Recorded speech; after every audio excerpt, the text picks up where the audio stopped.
On the day of their triumphant return, banners fluttered fiercely before the assembled armies. Before the entire court and all the soldiers, Fu Zhaoyan made a vow that shocked the world. I, Prince Fu Zhaoyan, swear this life I shall never seek an heir, nor take a concubine. My only wish is to grow old hand in hand with Yun Shuyue, never parting until our hair turns white. These words spread through every street and alley of the Dayin Dynasty. Everyone knew that the Regent Prince, whose power dominated both court and country, had elevated the young lady of the Yun family to the heavens. Yet who could have imagined that barely 3 years after their marriage, Fu Zhaoyan would secretly take Yun Shuyue's foster sister, Yun Yuan, as his mistress. Even more heartbreaking was his statement to Yun Shuyue's sole surviving elder brother, Yun Shuyue, fourth brother, only you, with your disability, can plead before His Majesty. Tell him you cannot bear to leave Yao, a helpless woman, alone. Only then will His Majesty relent and allow her to marry me. Only this way will Shuyue not make a scene. In the ancestral hall of the ever-victorious general's mansion in the Dayin Dynasty, incense smoke curled and swirled. Moon, it seems the prince is utterly resolved this time. Taking Yun Yao as a concubine is likely only a matter of time. Yun Shuyue sat in his wheelchair, his voice brimming with resentment. Father died on the battlefield years ago. On his deathbed, he kindly took that physician girl, Yun Yao, as his adopted daughter. Who would have thought she'd turn out to be such an ungrateful, treacherous wolf, immediately setting out to destroy your relationship with the prince? Her fourth brother's words struck Yun Shuyue's heart like a hammer, blow after blow. She tugged at the corners of her mouth, her smile laced with bitterness. She had known Fu Zhaoyan for over 20 years, from trailing after him as a child, calling him Uncle Fu, to defying societal norms to marry him. She knew all too well what his love looked like. How could she not sense that his love had faded? Yet she never imagined that after weathering so many storms to be together, their marriage would last barely 3 years before that once passionate love quietly faded away. Yun Shuyue gazed at Yun Shuyue in his wheelchair, her heart aching as if carved by a knife. 10 years ago, at the Battle of Jiaoling Pass, the entire Yun family had perished as loyal martyrs. Her parents and 3 elder brothers had all fallen on the battlefield. Only her fourth brother, Yun Shuyue, had survived, but he was left with a lifelong disability. Now, they were each other's only remaining family. Not wanting to burden her fourth brother further, she forced a smile. Don't worry, fourth brother. I already have a plan. The Ruren tribes are stirring trouble along the border again. His Majesty has agreed to my divorce from Fu Zhaoyan. Once I gather the military provisions, I'll lead the troops into battle to defend our great Yun's frontier. Yun Shuyue's hand clenched the wooden armrest of his wheelchair so tightly his knuckles turned white. His handsome face contorted with anguish. Shuyue! Only you and I remain of the general's household. If anything happens to you now, how could your fourth brother go on living? His words fell like a boulder onto Yun Shuyue's heart, crushing her breath. Yun Shuyue's fingertips tightened slightly as she fought back the tears welling in her eyes. Fourth brother, we both know that fighting for the nation is the general's mansion's honor. Protecting the people along the frontier is a duty etched into our very bones. Yun Shuyue seemed to have all his strength drained from him in an instant. He slumped back in his wheelchair, his face a picture of utter defeat. The siblings sat in silence, the ancestral hall filled only with the weight of their shared sorrow. Even as Yun Shuyue stepped out of the general's mansion into the swirling snow, her eyes remained red-rimmed. From afar, she spotted Fu Zhaoyan waiting outside the estate gates. Dressed in a jet-black robe embroidered with 9 serpents, his cloak heavy with snow, his features were so strikingly handsome they seemed otherworldly. Only when he saw Yun Shuyue did a flicker of warmth appear in his usually indifferent eyes. Why did you stay inside so long? Didn't fourth young master know I was waiting outside? Why do you look so pale? Have you been starving yourself? And why are your eyes still red?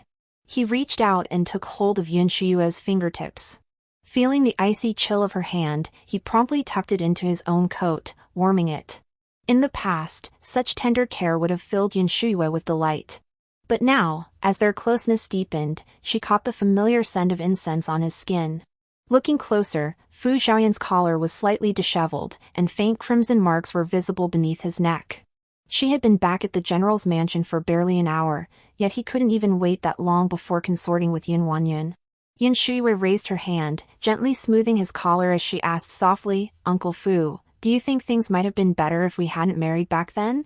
Before she could finish, Fu Zhaoyan's expression darkened. What nonsense.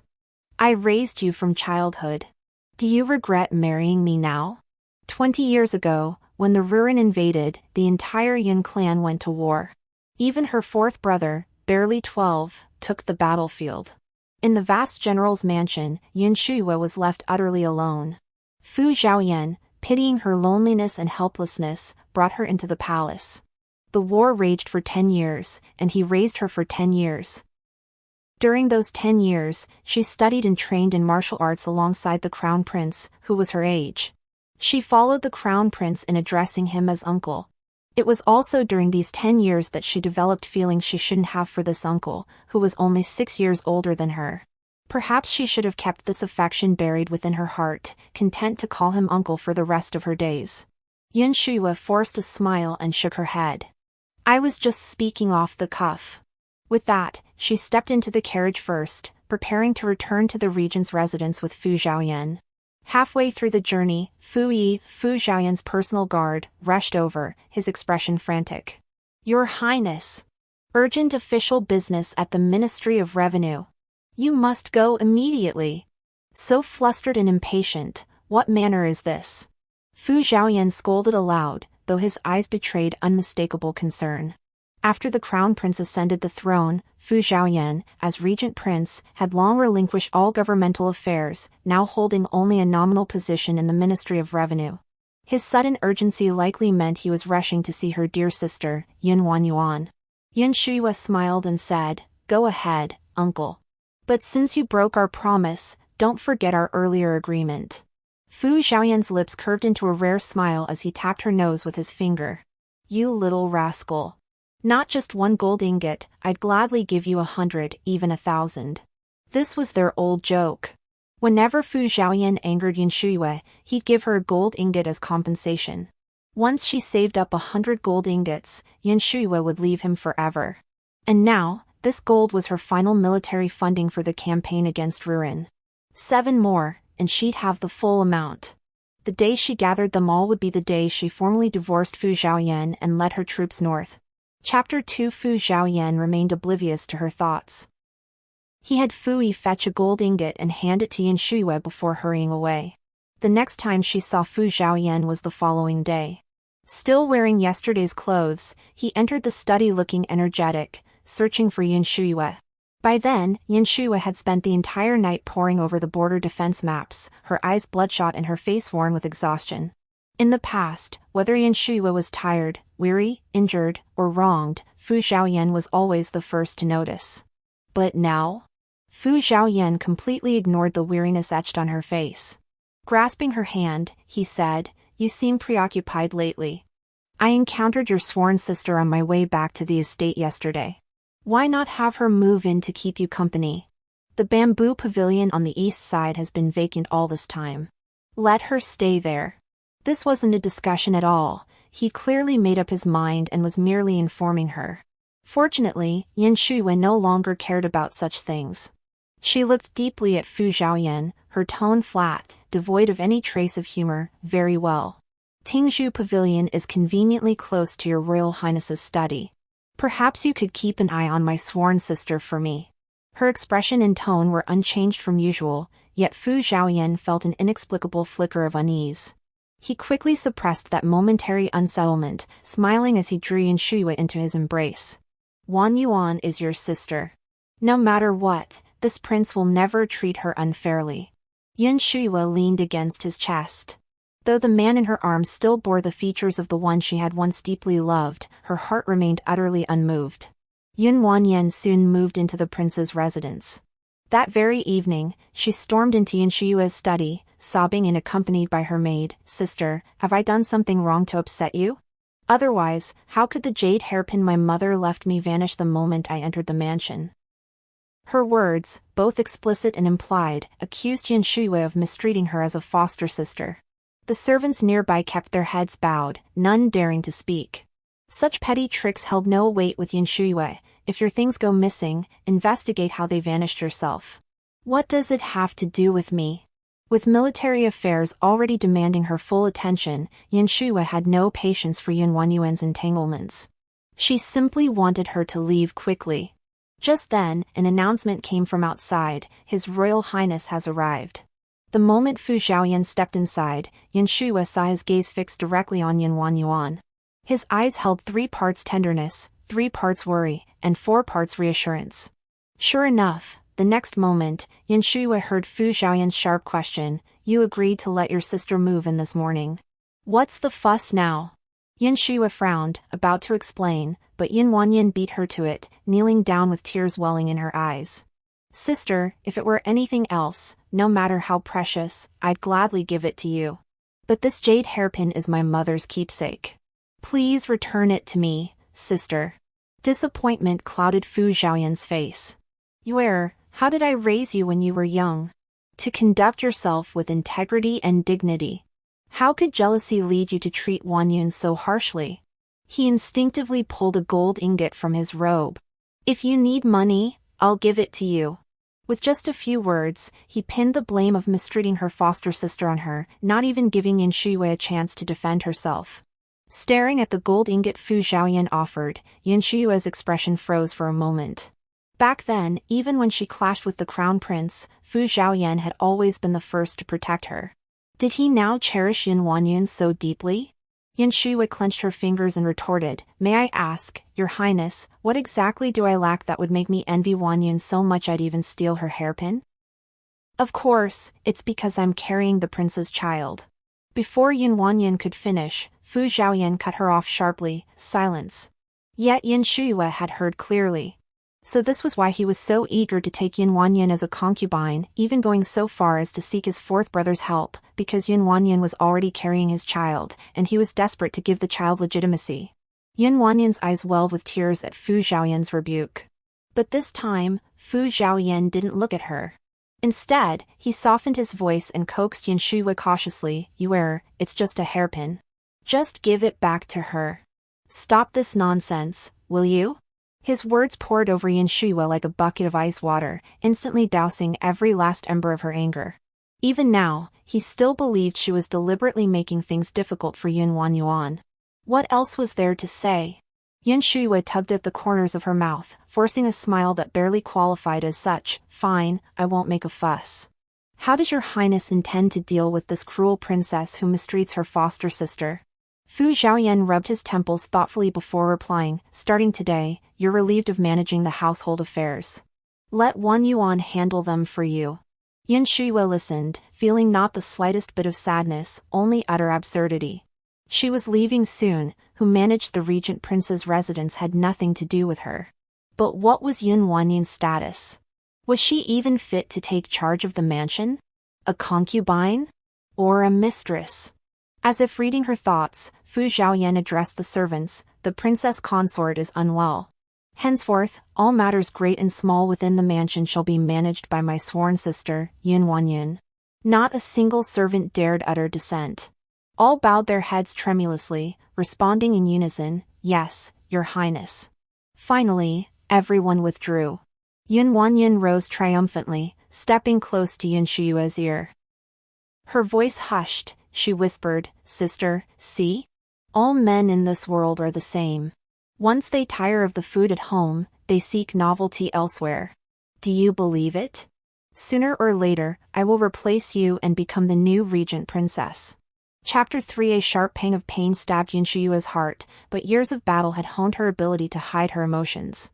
If you want it, then take it. But how long can something stolen truly last? Besides, she would be heading to the front line soon. Whoever wanted the Regent Prince's consort position could have it. Yun Wanyuan gritted her teeth in fury. Then just wait and see, sister. See how long I can hold on to the prince. Yun Shuyue couldn't be bothered to argue. She turned and walked back into the study. Only after closing the door, shutting out all outside noise, did a look of exhaustion finally appear on Yun Shuyue's face. Her gaze fell upon the sand table before her, her mind flooded with memories, the entire general's household marching off to war, leaving her alone in the empty mansion. It was Fu Zhaoyan who had reached out, taken her hand, and promised to give her a home. Now, though everything in the regent's mansion remained unchanged, Yun Shuyue no longer felt at home. She began replaying the battle scenarios on the sand table, repeating to herself, feelings were meant to fade, nothing in this world lasted forever. The turbulent emotions within her gradually subsided. Staring at the sand table, Yun Shuyue resolved to seclude herself for the days ahead. She would focus on healing her old wounds, studying tactics, and waiting for Fu Zhaoyan to deliver the remaining military supplies. Perhaps Fu Zhaoyan felt guilty toward her, for every few days he would have a gold ingot sent to her. Along with it, a servant would deliver a message: the prince is occupied with affairs. He will come to keep the princess company once he is free. 2 days later, Fu Zhaoyan did indeed arrive, but not to see her. When he entered the study, his brow was furrowed, his gaze sharp and intense, like a storm gathering. Yun Shuyue knew this look all too well from the past. When she and the crown prince had gotten into mischief as children, climbing trees to raid bird nests or plucking a minister's beard, Fu Zhaoyan would frown like this as he spanked their palms. Afterward, he would secretly apply medicine to her wounds behind the crown prince's back and offer dried fruit to cheer her up.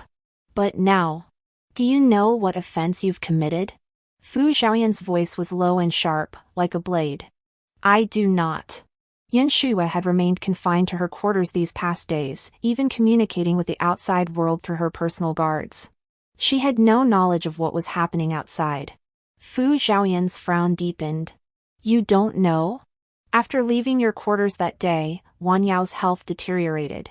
The imperial physician examined her today and confirmed she's been poisoned for several days. Wan Yao now lies bedridden. The physician says without an antidote, she may not survive 3 days. Heir, you have truly disappointed this prince. Growing up by Fu Zhaoyan's side, Yun Shuyue had been spoiled into fearing nothing except hearing the word disappointment from his lips. To avoid that, she studied harder than the crown prince and trained more rigorously than him. Yet now, over something without a shred of evidence, he had so easily uttered disappointment to her. Yun Shuyue felt as if a gash had been torn open in her heart, bleeding profusely with pain. Facing someone who fundamentally distrusted her, she couldn't be bothered to defend herself. I didn't do it. I don't have the antidote. The rest is up to your highness to decide. Even if it means kneeling in the ancestral hall as punishment, or a divorce, I accept it. The words had barely left her mouth when a sharp crack echoed. Fu Zhaoyan's finger ring shattered in his hand. Rage flared in his eyes. His Adam's apple bobbed as he opened his mouth to speak. Suddenly, Fu Yi, the guard outside, reported, Your Highness, the imperial physician has formulated the antidote for Lady Wan Yuan. However, one crucial ingredient is still missing. Just go find whatever is missing. What kind of half-hearted reporting is this? Fu Zhaoyan snapped, lifting his gaze. Fu Yi glanced distantly at Yun Shuyue before kneeling with clasped fists. The catalyst requires flesh and blood from a blood relative of Lady Wan Yao. Fu Zhaoyan's expression shifted repeatedly before he waved Fu Yi away. Once the study fell completely silent, Fu Zhaoyan turned to Yun Shuyue, his tone softening. Heir, since this matter began because of you, it naturally falls to you to resolve it. If earlier she had felt sorrow and grief, now Yun Shuyue's heart was filled only with rage. Uncle, don't forget, she was merely an adopted daughter taken in by my father. Before she could finish, Fu Zhaoyan cut her off impatiently. I've already investigated. She is General Yun's biological daughter. It was your mother who refused to accept Wan Yao's mother into the household, so she falsely claimed her as an adopted daughter. Wan Yao and you are half-sisters, sharing the same father. Yun Shuyue froze instantly where she stood. In her memories, her parents' relationship had always been loving.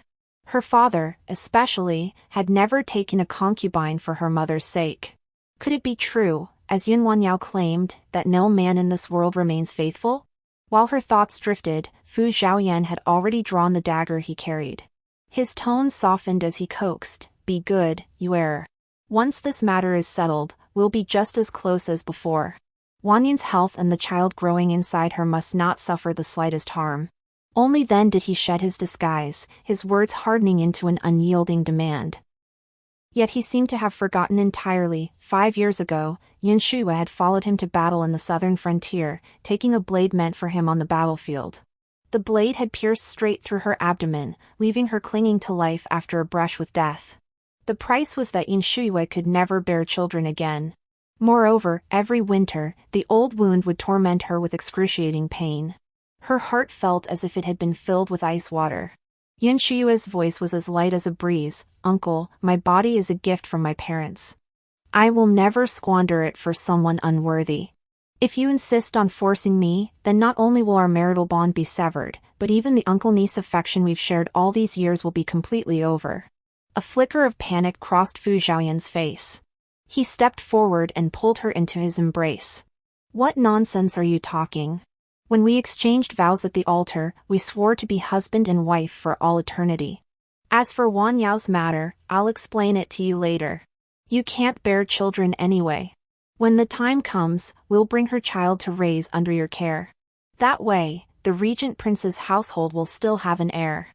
The throbbing pain in Yun Shuyue's lower abdomen was nearly unbearable, yet compared to the coldness in Fu Zhaoyan's words, that pain felt insignificant. "But Uncle Fu, when we pledged before heaven and earth, you also promised to protect me, to shield me from every injury and hardship." Fu Zhaoyan froze for a moment before snapping back to reality. He thrust a dagger, exquisitely crafted, into her hand. "Then do it yourself." Did he think it wouldn't count as hurting her if she did it herself? Yun Shuyue took the dagger, her voice as light as a sigh. "In ancient times, the third prince cut his flesh to repay his mother, and carved his bones to repay his father. Today, with this blade, I repay your years of nurturing kindness."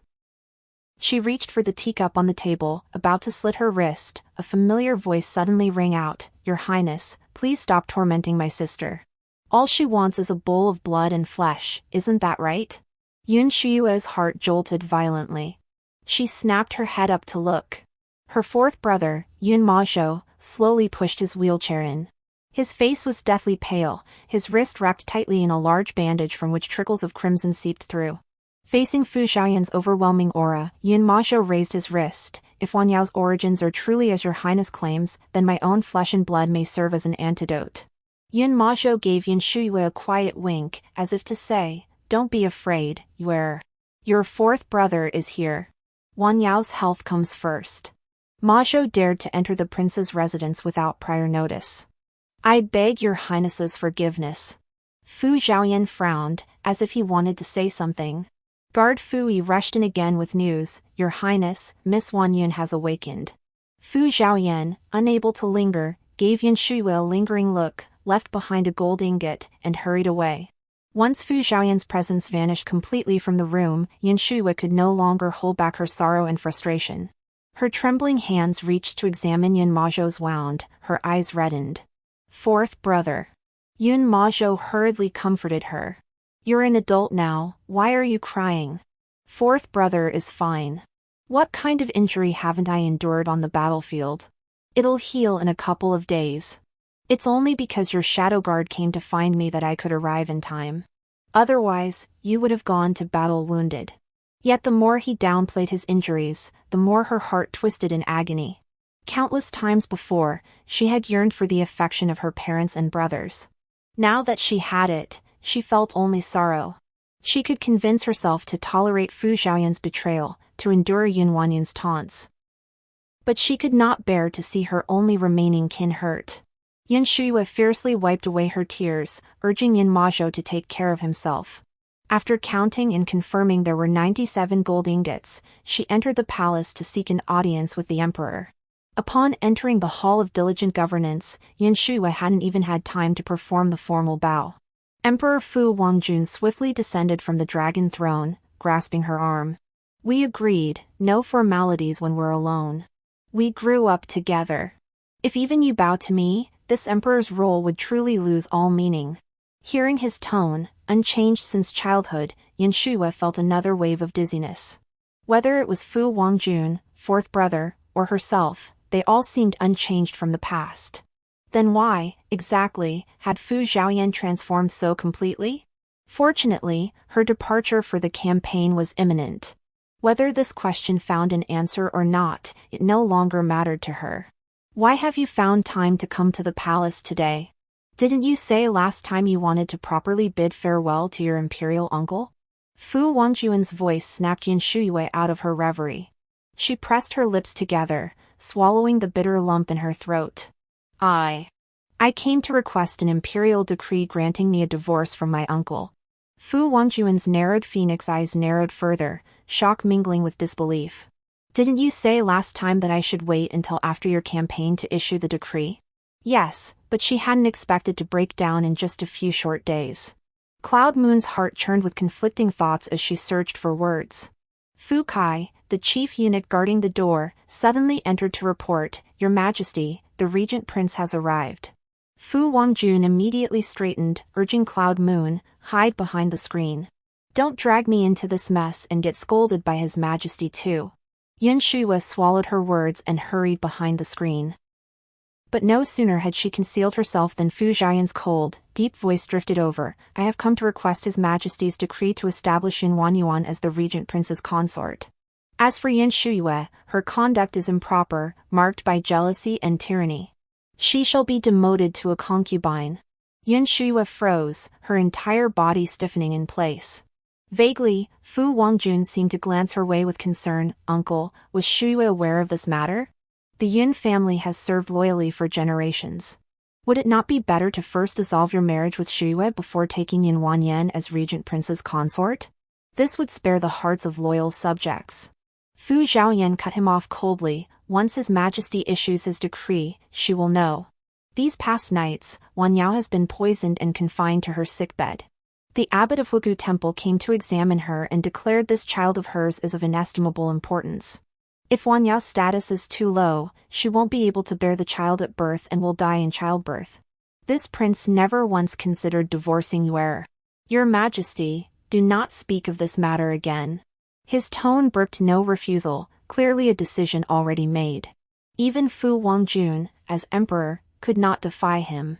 He could only draft an imperial edict for Fu Zhaoyan on the spot, murmuring softly, "Uncle Fu, I only hope you won't regret this in the future." After receiving the edict, Fu Zhaoyan's footsteps didn't falter for an instant.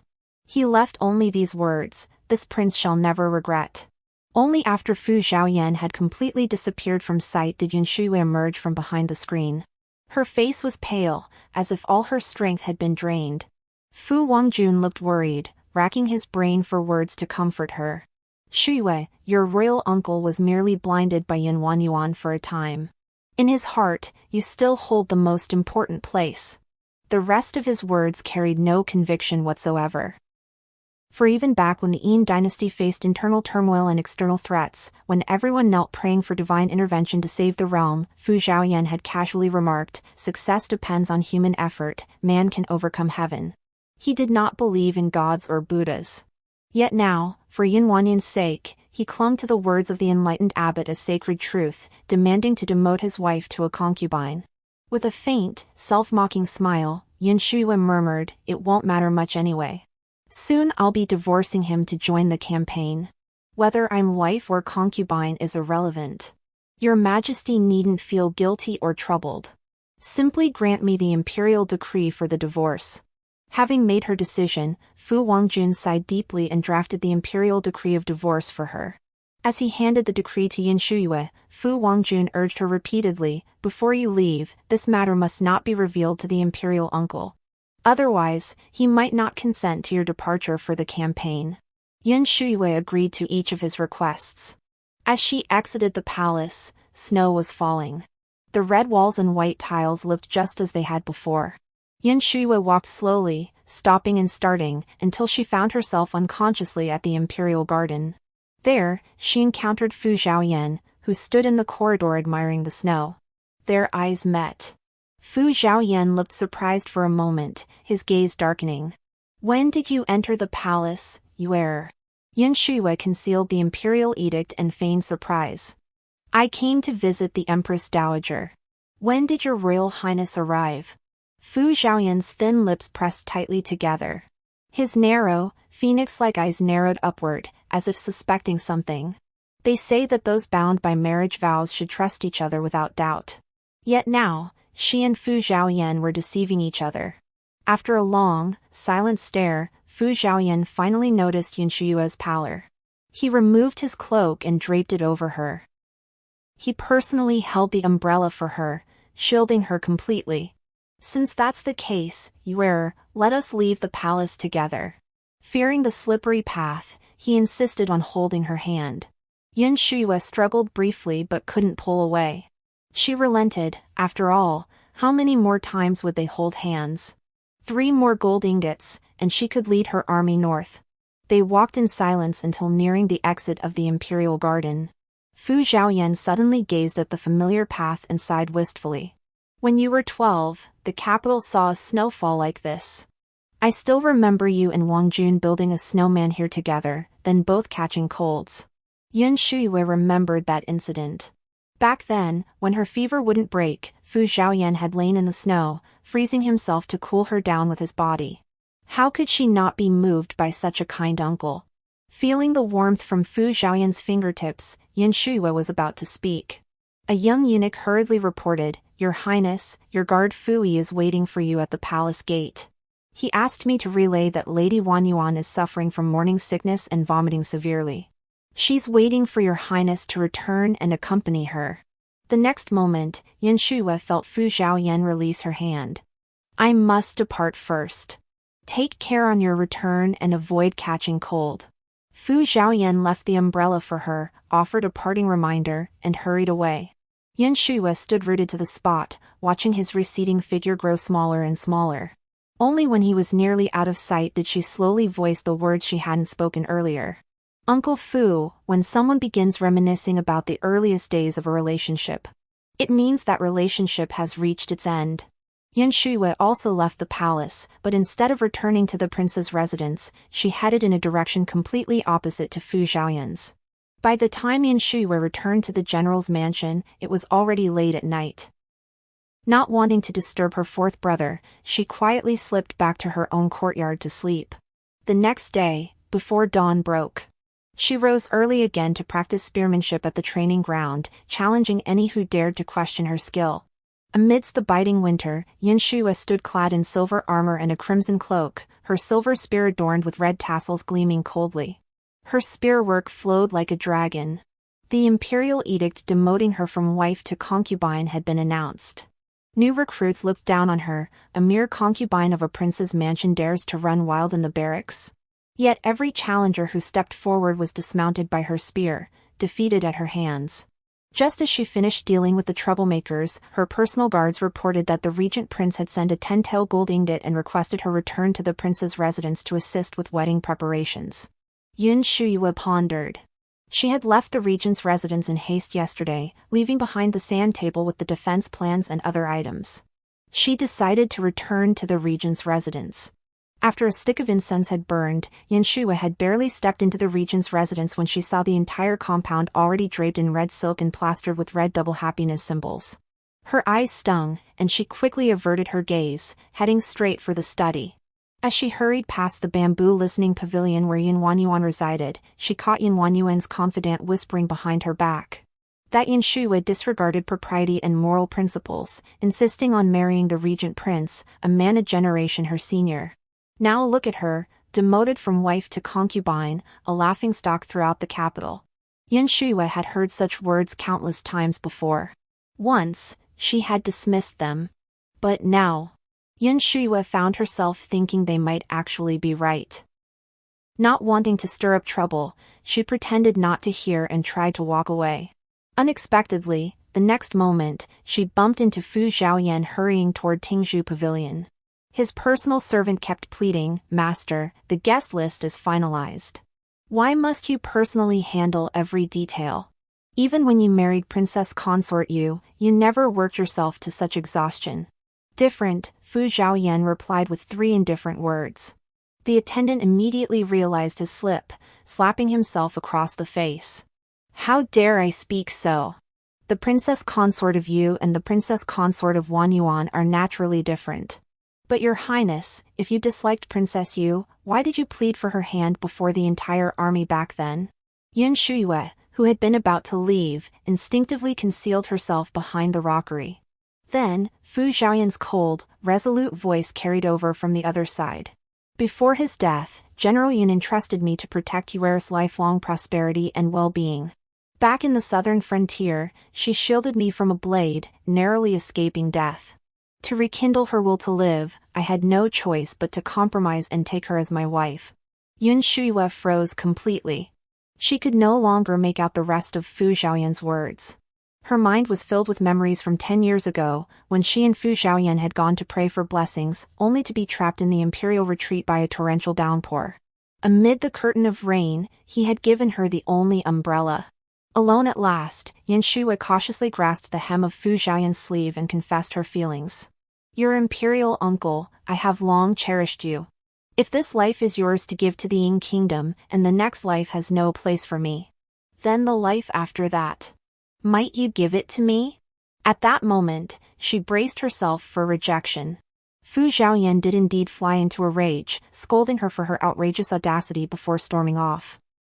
She had often wondered why her bond with her fourth brother and Fu Wangjun remained steadfast for decades, while Fu Zhaoyan could shift his affections so unpredictably, leaving her baffled and unable to fathom him. It turned out that he had never truly loved her at all. No wonder all these years, he gave her the finest of everything, indulged her every whim, yet never once shared true intimacy with her. Even when stirred by emotion, he would instantly regain his composure, prioritizing her needs above all else. Her already scarred heart bore yet another wound at that moment. Thankfully, she had already resolved to let go. Otherwise, how could she endure the endless agony and despair of the rest of her life? When she came to her senses, the room was empty, a cold wind cutting like a knife across her face. Yun Shuyue lingered no longer, heading straight back to her quarters to retrieve the defense maps and sand table before leaving. As she exited the study, however, she was stopped by Yun Wanyan's maid. Mistress Shuyue, the princess consort requests your return to assist with the wedding preparations. You haven't done anything yet, how can you leave? Yun Shuyue found it laughable. She casually asked, what does she want me to cooperate with? The maid immediately grew smug, clearing her throat before announcing loudly. Naturally, you are to kneel as a concubine and present the lady consort with tea as a sign of respect. As if knowing Yun Shuyue would refuse, the maid lowered her voice and added, young Mistress Shuyue, the lady consort says if you cooperate, she will return your mother's belongings to you. Yun Shuyue's gaze darkened. She shot the maid a cold glance before striding toward Tingzhu Pavilion. The moment she entered the courtyard gate, she saw Yun Wanyuan seated in the main position, draped in a crimson fox fur cloak, sipping tea. Her abdomen was slightly rounded, and atop her head sat a phoenix crown, its scarlet gems sparkling brilliantly. At a glance, Yun Shuyue recognized it as the phoenix crown missing from her dowry list. It was also the heirloom her mother had left her. Noticing Yun Shuyue's gaze, Yun Wanyan lifted her hand and smugly adjusted the crown. Does it look familiar, sister? Now, all you need to do is kneel before me, respectfully invite me to drink tea, and I'll return this crown to you. She basked in her triumph, convinced she held Yun Shuyue in her grasp. Yet Yun Shuyue uttered not a single word. She swept past the maids and servants, ascending to pluck the crown from Yun Wanyuan's head. In the blink of an eye, Yun Shuyue had seized the large crimson pearl adorning the crown. The headpiece itself was insignificant. Only this crimson pearl mattered, it was the token of love exchanged between her parents years ago. Yun Shuyue had to reclaim it. Since it's my mother's heirloom, there's no reason I should kneel before you to get it back. Yun Shuyue stroked the red pearl in her hand, then turned to leave after delivering this statement. Yun Wanyun watched her confident, carefree retreating figure. A flash of venomous hatred flickered in her eyes before she clutched her abdomen and cried out in agony, pain. Such pain. My child. Maids and servants nearby instantly descended into chaos. Your Highness. Quick, someone fetch the imperial physician. Something has happened to the princess consort and the crown prince. Yun Shuyue felt a tightening in her chest as an ominous foreboding descended like a mountain. She was certain she hadn't touched Yun Wanyun at all, yet she found herself wanting to quicken her pace and leave this place of trouble. Unexpectedly. Before Yun Shuyue could exit Tingzhu Pavilion, Fu Zhaoyan's personal guards surrounded her. Lady Shuyue, the princess consort has suffered an accident. You were the only one who touched her. Please remain at the mansion. Yun Shuyue clenched the red pearl in her hand. Without a chance to defend herself, she was escorted back to the study. She sat there motionless all day. Come evening, Fu Zhaoyan finally emerged from his duties, faint traces of blood lingering on him. Without a word of greeting, he delivered his verdict. Heir, Wan Yuan was made consort because she bears the child of an old friend of mine. Moreover, this is compensation for you and your mother, to make amends to Wan Yuan and her mother. She is, after all, your own sister. The imperial decree has been issued. You should not bully Wan Yuan repeatedly. The light in Yun Shuyue's eyes instantly dimmed. Even with Wan Yuan's clumsy frame-up, Fu Zhaoyan chose to feign ignorance, backing her up and bolstering her authority. He wanted everyone to know that Wan Yan was his untouchable sore spot. And even now, he was still deceiving her. If it truly was the son of an old acquaintance, he could have compensated her long ago, confessed long ago. Yet he chose to take her as his flying consort instead. Yun Shuyue lowered her gaze, her demeanor respectful. Uncle is correct. Shuyue has learned her lesson. Since he refused to confess, she would pretend ignorance. After all, her time here was nearly over. Fu Zhaoyan froze, his finger ring ceasing its rotation. He had anticipated Yun Shuyue's defiance, arguments even, and had preemptively informed Yun Mazhou that if she caused trouble, she would be sent back to the general's residence for discipline. But he hadn't anticipated Yun Shuyue accepting it so readily. A sudden stillness settled over the study, a chill wind creeping into Fu Zhaoyan's heart. He abruptly realized something felt different than before. Fu Zhaoyan drifted in thought, pausing again and again before his thin lips finally murmured, "Heir, you seem much more distant from me now." Not seemed. It was the distance that should always exist between her and Fu Zhaoyan. Yun Shuyue found herself at a loss for words, falling silent. Fu Zhaoyan studied her closely and noticed the bare expanse at her waist. "What of the warm jade I gave you? You always wore it close, yet lately I haven't seen it on you." Had Fu Zhaoyan been observant enough, he would have noticed it wasn't just the jade he'd given her, there had also been a hairpin, a string of pearls, and a bracelet. Everything of value in her room had long been sold off, the proceeds used to fund military supplies so the soldiers could have clothes for winter. But she wouldn't tell Fu Zhaoyan that. She merely replied casually, "Perhaps I left it somewhere." Perhaps she had truly come to terms with it. Suddenly, Yun Shuyue remembered something. She bowed deeply to Fu Zhaoyan, her eyes devoid of even a trace of affection. "If His Royal Highness would grant me the remaining 3 ingots of gold, I would open the ancestral hall, invite the clan, and inscribe Yun Wanyan into the Yun family genealogy, making her a true member of our Yun lineage.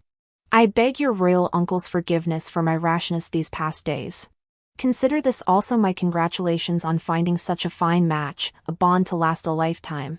Though Fu Zhaoyan concealed his joy, his pupils trembled, betraying his astonishment. He narrowed his phoenix-like eyes, fixing them intently on Yun Shuyue, as if trying to discern whether she was lying. But Yun Shuyue stood with unwavering honesty. Fu Zhaoyan's imposing aura instantly dimmed. The signet ring on his finger creaked. "How come I never knew before that you were so generous?" Her previous lack of generosity, of course, stemmed from love-breeding possessiveness. Now she was generous, precisely because love had faded. Yun Shuyue tugged at her lips, adopting an utterly docile expression.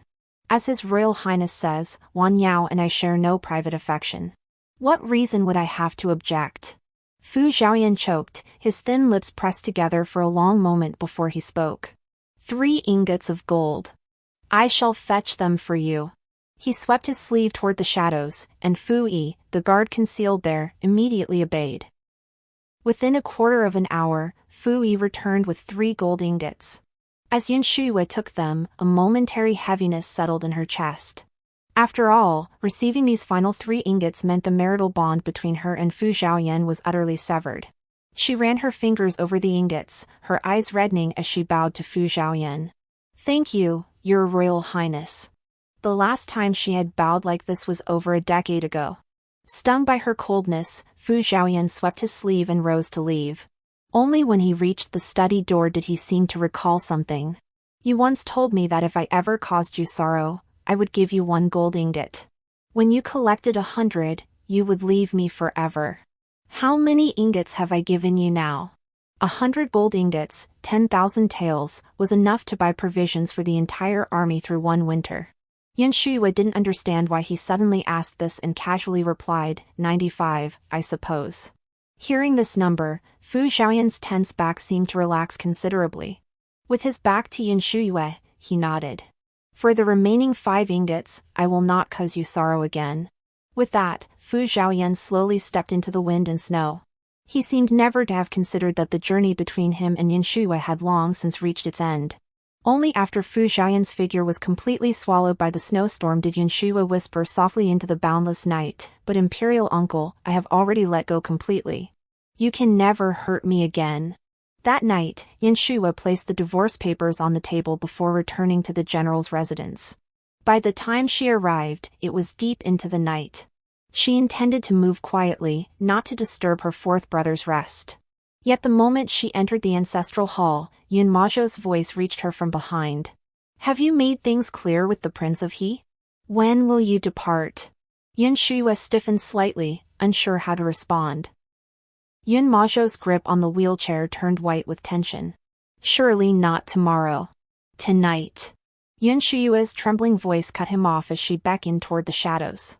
Immediately, a shadow guard respectfully presented a wooden box. Under Yun Mazhou's stunned gaze, Yun Shuyue opened the box and took out a spirit tablet engraved with her name. She placed it alongside the tablets of her deceased father and brother. "Fourth brother, I embark on this campaign resolved to either triumph or die. This tablet I carved with my own hands. Should I, Yun Shuyue, perish in battle, it shall remain for fourth brother to honor." Her tone was calm, though her voice was hoarse. Yun Mazhou, usually serene, now had bloodshot eyes as he prayed before the ancestral tablets. "Emo Zhou has no other wish now but for my little sister Shuyue's safety."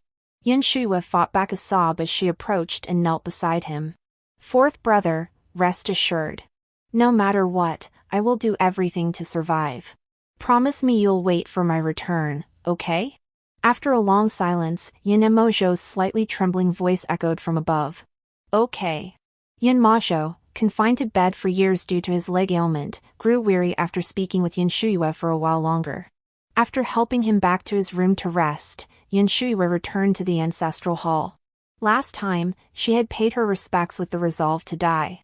This time, she came to bid a final farewell to her departed father and brother. With solemn reverence, Yun Shuyue offered incense, then bowed 3 times before the array of spirit tablets on the altar. Only then did she turn resolutely and depart. Dawn was breaking, cold snow falling in flurries.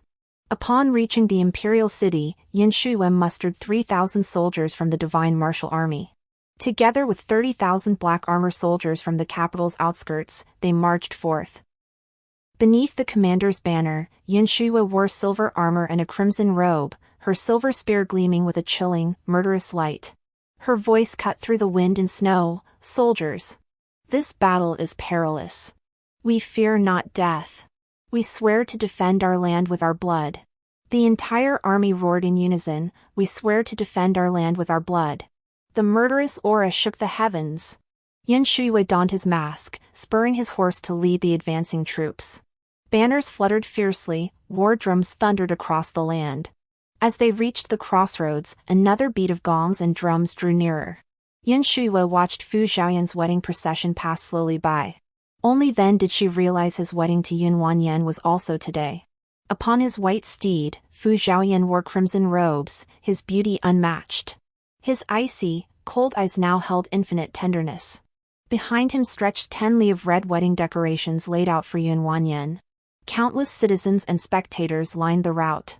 Beneath her green-faced, fanged mask, Yun Shuyue did not pause. She spurred her horse and led her troops down another street. As her horse passed Fu Zhaoyan's across the street, memories from the past surfaced inexplicably. When she was 8, the entire general's household went to war. Fu Zhaoyan took her hand and told her she had a home. At 18, when her parents and elder brother fell on the battlefield, Fu Zhaoyan helped carry their coffins and buried her family. At 23, she shielded Fu Zhaoyan from a blade. Before the assembled troops, he vowed to marry none but her, never to take a concubine. All those past moments now drifted like smoke and mist, buried in wind and snow. For the future, may Fu Zhaoyan be blessed with a house full of children and grandchildren, his heart's desire fulfilled. As for her, Yun Shuyue, she was destined to shed her last drop of blood for the Ying kingdom. The city gates swung wide open, banners fluttered brightly, obscuring the sky. Yun Shuyue spurred her horse out of the city, never looking back. Behind her, Fu Zhaoyan suddenly turned his head. As he watched the vast ranks of the Black Armor army march out, his heart clenched painfully. He raised his hand to his chest, his fingers tightening unconsciously as his gaze fixed intently on the direction of the city gate. Yet the figure beneath the commander's banner had already stepped beyond the gates. He knew the Black Armor army were elite troops who had fought alongside the Yun family for years. But now, aside from Yun Mazhou, only Yun Shuyue remained of the Yun clan. If she was leading this expedition, then the commander must be. Fu Zhaoyan's breath caught, his grip on the reins tightening abruptly. But if Yun Shuyue truly led the expedition, how could he remain utterly unaware? Within moments, Fu Zhaoyan suppressed the turmoil within, slowly averted his gaze, and rode forward with an unruffled expression. The regent's mansion. Scarlet silk billowed everywhere, drums and gongs clamored.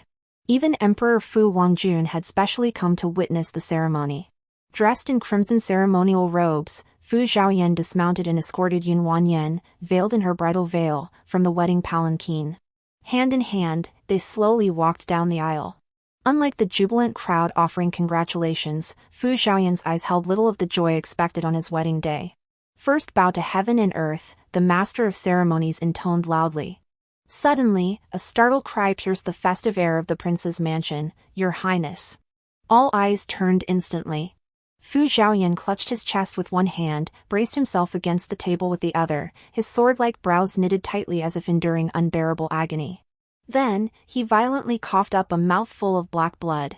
Fu Wangjun's eyes widened in shock. "Uncle. What's wrong?" Seeing this, the crowd instantly fell into chaos. At that very moment, disaster struck. Yun Wanyuan, who had been standing quietly nearby, suddenly tore off her veil. She drew a dagger from her sleeve and thrust it straight toward Fu Wangjun's heart. "You dog emperor of the Dayin Dynasty, die." Fu Zhaoyan's eyes sharpened. He grabbed Fu Wangjun and pulled him aside, then swiftly seized Yun Wanyan's wrist, pinning the dagger against her body. Fu Wangjun instantly realized what was happening, his voice thick with disbelief. "Yun Wanyan, you're a spy." Cold sweat beaded on Fu Zhaoyan's forehead as he prepared to demand more answers. But then, a distant flash of cold light erupted. He took a step back just as an arrow instantly pierced Yun Wanyan's heart, silencing her. Fu Zhaoyan's gaze sharpened slightly, his breathing becoming laborious as his body swayed. Fu Wangjun, just recovering from the earlier peril, hurried toward Fu Zhaoyan, his voice filled with concern. "Uncle Fu, are you all right?" Fu Zhaoyan shook his head slightly, yet his body seemed to have lost all control. Consciousness suddenly plunged into darkness, leaving him only time to hear the urgent cries echoing in his ears. "Uncle Fu? Quick! Quickly summon the imperial physician." In the darkness, mist swirled thickly. Fu Zhaoyan could only vaguely make out a figure. A cloak fluttered fiercely like flames as the person stood alone, spear in hand, before the enemy lines. Tens of thousands of arrows pierced through their chest. Fu Zhaoyan's eyes widened in fury as he reached out, yet could only watch helplessly as the hem of that person's robe brushed past his fingertips. "You err. Yun Shuyue." Fu Zhaoyan snapped awake, his eyes blazing open. His hand clenched the canopy tightly, his heart still throbbing with a tearing pain. Fu Wangjun stood by the bedside, his eyes clouded with hidden worry. "Uncle, you're awake. Do you still feel unwell?" Yun Wanyuan has been executed on the spot. A spy from the enemy state. She laced your daily meals with poison, intending to. Cold sweat beaded on Fu Zhaoyan's forehead as his chest heaved violently. Supporting his brow, he paused before speaking. "This prince knew all along. Her initial targets were you and Yuer." Fu Wangjun was instantly struck with shock. Fu Zhaoyan's voice was hoarse. "Yun Wanyan poisoned Yuer with a venomous bug, using her life as leverage to get close to you and complete the assassination." His words trailed off. His muddled mind was filled with the scenes from the dream he just had. He lifted his eyelids, his gaze still unfocused. His eyes drifted until they finally settled on Fu Wangjun, his voice tightening. Where is Yue? Fu Wangjun flinched, averting his eyes and pressing his lips together in silence. Fu Zhaoyan's heart sank instantly. He repeated the question, enunciating each syllable clearly. I asked you, where is Yue? After a long pause, redness crept into Fu Wangjun's eyes. Clenching his fists at his sides, he forced out the words, Uncle, Shuyue has already led 30,000 troops alone to campaign against the Ruin. In an instant, Fu Zhaoyan's pupils contracted sharply, his mind buzzing with disbelief. Fu Zhaoyan looked up in disbelief. What did you say? He suddenly recalled the commander who had passed him beneath the general's banner that day. It must have been Yun Shuyue. And he had missed her by a mere breath. A heavy ache gripped Fu Zhaoyan's chest. He immediately threw back the brocade quilt, ready to leap from the bed, but Fu Wangjun quickly pressed him down. Uncle! It's too late. Shuyue has already left the city. At most, within 5 days, he will reach the border. Too late. Those two simple words lodged in Fu Zhaoyan's throat, choking his breath. After a long, stunned silence, Fu Zhaoyan's eyelashes fluttered, as if he had just awakened from a dream. You all knew? Fu Zhaoyan's gaze swept over the expressions on the faces of everyone in the room, his voice growing colder. Why was this prince kept in the dark the entire time? Fu Wangjun regarded him with a complex gaze. Though resentful of Fu Zhaoyan's betrayal of Yun Shuyue, he still held a measure of respect for him. He merely reminded, didn't your Royal Highness decree that you would not concern yourself with any matters involving her? His tone was sharp, but Fu Zhaoyan paid it no mind, only tightening his grip on the bedrail. Recalling what Fu Zhaoyan had said earlier, Fu Wangjun voiced his concern, Your Highness, now that Yin Wanyun is dead, what about the poisonous bug in Shuyue's body? Fu Zhaoyan remained silent for a long moment before finally saying, It matters not. The night before last, Fu Yi stole the antidote. I have ordered him to conceal it from Yue and mix it into her daily meals. She should be fine. That was why he could act against Yin Wanyun without hesitation. Why? Did you never tell Shuyue about these matters, uncle? Fu Zhaoyan lowered his gaze. Knowing too much only adds to the burden. Fu Wangjun replied, Uncle, acting without explanation breeds misunderstanding and distance. Rather than silent sacrifice, Shuyue would surely prefer to face these trials alongside you. Moreover, her grief and anguish these past days have been genuine. Fu Zhaoyan's gaze flickered, his clenched knuckles turning slightly white. Compared to affection, what this prince values most is her life, the foundation of the Dayin Dynasty. On this matter, I will tolerate no error whatsoever. The atmosphere grew as heavy as deathly silence. Only consort Nanyu could not help but speak softly, Your Highness still carries residual poison. The imperial physicians have advised thorough recuperation and caution against excessive worry. Princess Yu will surely return victorious from this battle. She was the daughter of the current chancellor, a childhood friend of both Yun Shuyue and Fu Wangjun, and had long harbored affection for Fu Zhaoyan. Yet during the tumultuous decline of the Dayin Dynasty, her father struck a bargain with Fu Zhaoyan, taking her as a secondary consort in exchange for the eternal loyalty of the entire Nan clan. Though she remained by Fu Zhaoyan's side as she'd wished, she could only ever watch him from afar. After a long moment, Fu Zhaoyan pressed his hand to his forehead. As he regained his composure, his usual calm and self-control seemed to return. Very well. This day was bound to come sooner or later. His voice was weary, as if he had exhausted every last ounce of strength. Nanyu understood his exhaustion. She immediately curtsied and led Fu Wangjun out. Fu Wangjun never imagined that even at this critical juncture, even knowing Yun Shuyue had entered the battlefield, Fu Zhaoyan would only falter for a brief moment. Yet he buried it deep within, never letting it show on his face.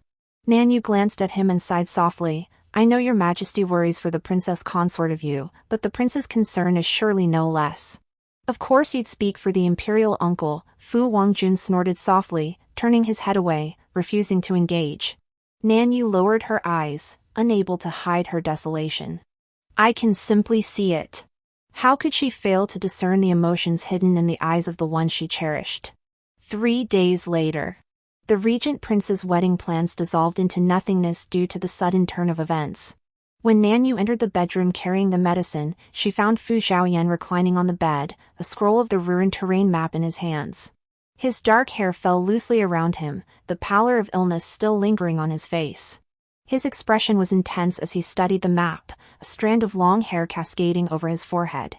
With his finely arched brows and phoenix-like eyes, his beauty was unparalleled. Nan Yu's breath caught.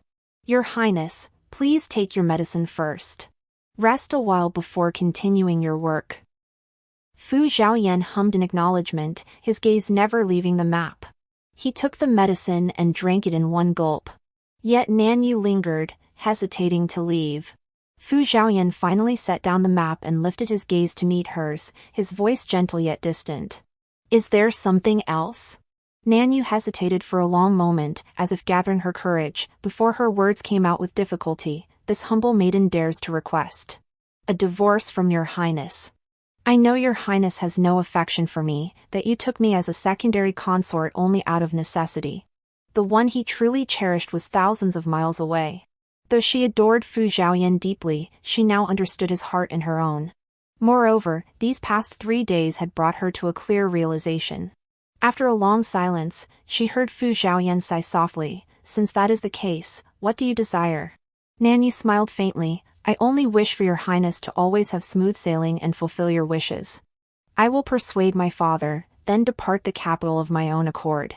Her eyes lowered, as if recalling distant childhood memories, her voice soft yet resolute. "I also truly wish to see with my own eyes what the world of martial arts and chivalry, spoken of by Xiaoyu in her childhood, truly looks like." Fu Zhaoyan's eyes narrowed slightly. After a long moment, he moved his lips. "The Nan family won't let this rest. After the annulment, when you return to the Nan residence, your days ahead won't be easy." Nan Yu replied, "Once I leave the capital, all matters within its walls will no longer concern me. Please rest assured, your Highness. I will not burden you with the divorce proceedings." This matter had once troubled her deeply. She had considered closing her eyes to the truth, pretending Fu Zhaoyan loved her too, and maintaining a superficial affection with him for the rest of her life. But these past days, she had seen the candles in Fu Zhaoyan's chambers burn all night long. She had seen him dispatch secret guards to the border to gather intelligence. She had watched him gaze night after night at objects connected to Yun Shuyue, lost in thought. She could no longer deceive herself. "Since your mind is made up, then proceed." Fu Zhaoyan withdrew his gaze, effectively granting her request. Nan Yu thanked him and departed. Fu Zhaoyan tapped the bed rail with his knuckles. Instantly, a dark figure flashed into view. Fu Yi knelt respectfully before him. "Any news from Heir?" Fu Yi replied, "Your Highness may rest assured. The princess consort advances like a whirlwind. She will surely return victorious soon." Fu Zhaoyan's furrowed brow remained unrelieved. "Monitor the ruined front at all times. Report any developments immediately." "Understood." Fu Yi acknowledged before departing. Fu Zhaoyan stared absently at the flickering candlelight, murmuring softly, "The martial world. As Heir described it?" 3 months later, Imperial Palace Cabinet. As the first thaw melted the ice and snow, the transition between winter and spring brought the most biting chill. Yet throughout these 3 months, triumphant reports poured in from the frontier. Yun Shuyue commanded her troops with divine skill, crushing enemy forces and advancing deep into ruined territory with unstoppable momentum. At that moment, Fu Wangjun was listening to several senior ministers discuss water management strategies. An urgent border report arrived. The messenger knelt on one knee, reporting painfully. "Your Majesty, young General Yun has fallen into an enemy ambush. She is trapped in a valley, and now, her fate is unknown." Fu Zhaoyan's ink brush snapped from his hand, clattering to the floor. Fu Wangjun's eyes narrowed sharply. "What did you say?" "Shuyue has been crushing enemy forces at every turn, achieving remarkable feats. How could she suddenly fall into an ambush?" Fu Wangjun's grip on his teacup tightened. His face grew icy, like a predator poised to strike. He squeezed his palm so hard the jade moon teacup shattered in his hand. Shards pierced his palm, yet he seemed oblivious to the pain. Blood seeped through his fingers, dripping thickly onto the floor, pooling into a small puddle. "Where exactly is Heir trapped?" A cold, clear voice suddenly cut through the air. The cabinet fell instantly silent, not a breath dared to be heard. Fu Wangjun stared blankly at the glaring crimson stain on the floor, as if only now snapping back from the brink of agitation. He turned his head to see the man seated beside him, clad in black robes, still sitting calmly, seemingly unaffected in the slightest. Fu Wangjun gave a self-mocking chuckle. Of course. When had this man ever panicked? He had never valued any affection, willing to sacrifice anything to achieve his goals. How pitiful that Yun Shuyue had poured her devotion into him for so many years. Tell me, where is she imprisoned? Fu Zhaoyan demanded coldly, slowly rising to his feet. Yet suddenly, his legs gave way, and he lurched forward. Fu Wangjun swiftly caught his elbow, only then sensing the faint tremor beneath his broad robes. In that instant, Fu Wangjun felt a sudden sense of bewilderment. So Fu Zhaoyan could panic after all. So Yun Shuyue held some weight in his heart after all. The atmosphere froze. The messenger cautiously glanced at Fu Zhaoyan's expression before gritting his teeth and reporting, young General Yun is currently trapped in Mingxia Valley. The border situation is critical. At that moment, the eunuch on duty outside announced, Your Majesty, Yun Mazhou of the ever-victorious General's Mansion requests an audience. Fu Wangjun paused, then raised his hand. Admit him. This was Yun Mazhou's first initiative to seek an audience at the palace since his legs were crippled. With a pained expression, he pushed himself up from his wooden wheelchair and crashed to his knees on the ground. I beg Your Majesty and His Royal Highness the Regent to grant me permission to go to the border. Fu Wangjun, disregarding imperial decorum, hurried over and reached out to help him up, his expression heavy with sorrow. But Yun Mazhou bowed his back deeply once more, his entire body pressed to the ground. His voice was hoarse. If she falls in battle, then I shall fight her final battle for her. The sons and daughters of the Yun family can only die on the battlefield. Only then can we truly repay the emperor's grace. Fu Wangjun averted his gaze, unable to bear it. The entire general's household was devoted to loyalty. Now only you and Shuyue remain. If I grant you leave now, she will surely reproach me. If my younger sister dies, I shall not live alone. Yun Mazhou's resolve was unshakable. Your Majesty, I implore the Regent Prince's permission. He alone had survived that battle 10 years ago, yet every day since had been agony. If he could choose, he wished he had been the one to die back then. The living suffered 10,000 times more than the dead.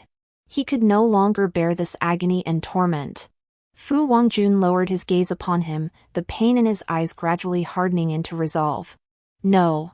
This time, I shall lead the expedition myself. I will ensure she returns safely, unharmed. Just as he was about to issue the order, Fu Zhaoyan finally spoke up, You must not. Fu Zhaoyan's expression was grave, his composure strained. You are the ruler of a nation. You must not sit near the edge of a roof or walk on dangerous ground. How can you so lightly leave the capital? Facing Fu Zhaoyan, Fu Wangjun still instinctively inclined to obey. Yet after a moment's hesitation, he couldn't hold back. But am I to stand by and watch them die? To watch our border soldiers and civilians fall into enemy hands? I cannot do that. Yun Mazhou's voice was solemn. Though crippled, I still remember the ways of warfare. Please let this servant go. Fu Zhaoyan's gaze swept over Fu Wangjun and Yun Mazhou. After a long moment, he made his decision. Frontier, Mingxia Valley. This ancient pass was narrow and long, flanked by steep mountains on both sides. Yun Shuyue, mounted on a black horse with snow-white hooves, suddenly burst from the thicket, breaking through the encirclement. Covered in blood, she had been trapped in Mingxia Valley for 5 days. Of the 3,000 light cavalry who had followed her, only a few hundred remained. The Ruren army pressed close behind, rolling forward like a tidal wave. The commander at the forefront fixed his gaze on Yun Shuyue's retreating figure, his voice eerily cold. Young General Yun, today this place shall be where you meet your end. Yun Shuyue curved her lips into a smile, her eyes devoid of fear. She had long resolved to die here. She swiftly drew the bow from her back and drew the string taut. Whoosh! 7 arrows flew in rapid succession. Yun Shuyue showed no inclination to linger in battle. Blood-stained, she spurred her horse into a gallop. She rode until the majority of the Ruren army had entered the valley. Suddenly, rolling stones and flaming arrows rained down like a storm. Black and red banners bearing the character Yin were raised high as several squadrons charged from both sides of the valley, splitting the ruined army into segments and attacking them separately. In an instant, the valley echoed with the clamor of battle. "Young general! Reinforcements have arrived!" her deputy commander shouted triumphantly from behind. Chaos erupted among the ruined troops. Countless fell dead or wounded as their defeat came crashing down like a collapsing mountain. Yun Shuyue looked up in astonishment. Beneath the fluttering banners stood a familiar, towering figure. His gaze pierced through the smoke of battle, locking directly onto hers. Fu Zhaoyan's eyes narrowed slightly, his expression toward Yun Shuyue complex. She was the one he had nurtured from childhood, and she had indeed proven true to his expectations, now willingly loyal to the imperial house, devoted solely to the nation. But Yun Shuyue seemed oblivious to his gaze, continuing unabashedly, "The Ruin wage war with cunning, repeatedly harassing our border villages. I would rather die than..." Before she could finish, Fu Zhaoyan abruptly cut her off, tapping the spot he indicated with his fingertip. "Yue, tell me, did you take a calculated risk entering Mingxia Valley?" His finger shifted slightly upward. "I suspect you intended to exploit the steep terrain on both sides for ambush. What you didn't anticipate was the enemy reinforcements arriving so swiftly." Yun Shuyue remained silent. Fu Zhaoyan understood her too well, her every move, thought, and action were as clear to him as the palm of his hand. After a long moment, Fu Zhaoyan sighed softly and asked, "Do you recall what I once told you?" "I remember," Yun Shuyue nodded, finally speaking. "The truly skilled warrior seeks no glorious fame. On the battlefield, the truly victorious generals advance steadily, seeking opportunity only occasionally. Those who take reckless risks or win through cunning stratagems often do so out of necessity." This was what Fu Zhaoyan had once taught her, and she had etched it into her heart. Fu Zhaoyan's expression softened slightly. "What you must remember more is this: on the battlefield, one careless mistake, and your life is gone. No matter how great the glory, it remains nothing but a legend." At these words, Yun Shuyue finally understood the meaning behind his words. He was reminding her to protect her life. "I understand," Yun Shuyue responded, suddenly finding him even more inscrutable. She lifted her gaze to look at him, but when she caught sight of the few strands of white hair hidden beneath his jet-black locks, she shifted her eyes away, feeling distinctly uncomfortable. "Thank you for your timely reinforcements, Your Highness. But why did you personally come to the frontier? What about the capital?" Yun Shuyue dared not entertain the thought that Fu Zhaoyan had come for her sake.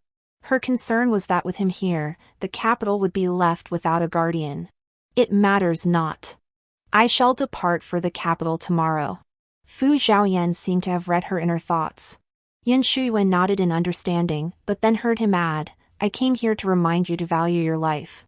His gaze fell upon her, his eyes holding a suppressed displeasure. Recalling what Yun Mazhou had said before leaving the capital, that Yun Shuyue had set out on this campaign with a resolve to die, her palms grew cold. "Your elder brother, Yun Mazhou, petitioned the palace for this mission. He was willing to drag his crippled legs all the way to the frontier to take your place." Yun Shuyue lifted her head in shock. Unnoticed, Fu Zhaoyan's hand, resting on his knee, tightened gradually. His voice was deep and solemn. "If not for yourself, you should at least consider your elder brother." Hearing her fourth brother Yun Mazhou's name, Yun Shuyue's ironclad resolve finally began to crack. A sharp ache pierced her heart, and her eyes grew red. She understood that the living suffered 1,000 times more than the dead. Leaving her fourth brother alone to face all this was too cruel. Yet the battlefield was unpredictable, and no one could guarantee anything. Returning alive would be best, but if not, at least she would have upheld the honor of the general's residence and lived up to the earnest hopes of the borderland people. "I shall wait for your triumphant return in the capital." Fu Zhaoyan sighed, his voice softening into a gentle tone that seemed to hold infinite tolerance. His hand instinctively reached out to touch her head, but Yun Shuyue subtly, almost imperceptibly, moved away. Fu Zhaoyan paused, his gaze flickering slightly before he withdrew his hand with an expression of utter calm. "The Dayin Dynasty has only just stabilized, and His Majesty has ascended the throne not long ago. This is precisely the time when capable people are needed. You absolutely must not get into trouble again. Do you understand? His voice remained cool and measured, every word and thought entirely focused on the greater good of the Yin dynasty. Since letting go of her obsession with Fu Zhaoyan and viewing things from an outsider's perspective, Yun Shuyue's mindset had changed completely. Besides, he had now married Yun Yuan. The path between her and her imperial uncle was irrevocably severed. Yun Shuyue lowered her gaze. A moment of silence hung heavy within the central command tent. Outside, the rhythmic sounds of soldiers training echoed in waves. Yun Shuyue replied, "I shall not disappoint." The candlelight on the desk illuminated her eyes. In just a few short months, she had undergone a complete transformation, bearing no trace of the mischievous, trouble-prone child she once was. Fu Zhaoyan gazed at her. Though this was the outcome he had personally engineered, he felt not a shred of joy. Yet, in the end, he said nothing more. Fu Zhaoyan's purpose in coming had been fulfilled. Once Yun Shuyue's injuries stabilized, he would prepare to return to the capital. Before his journey to the frontier, Fu Wangjun had fallen ill from the burdens of state affairs. Though the situation in the capital appeared calm, turbulent currents churned beneath the surface. He needed to make arrangements early. Before his departure, mounted on his silver-white steed, he glanced back at Yun Shuyue's camp. His gaze lingered for a long moment before finally turning away. No matter what, he would protect her. He would ensure her safety for the rest of her life. After Fu Zhaoyan left, Xing Baiqiu unfolded a military map before Yun Shuyue. After the battle at Mingxia Valley, the Rurin's defeat is evident. He pointed to 2 passes on the map, his face bright with satisfaction. While our troops are still high on victory, we can press our advantage and seize these 2 locations. The Rurin will have no room to maneuver. Yun Shuyue glanced at the points Xing Baiqiu indicated, pondered for a moment, then recalled Fu Zhaoyan's words. Finally, she shook her head gently, "There's no rush. Let the soldiers rest and recuperate for 2 days first."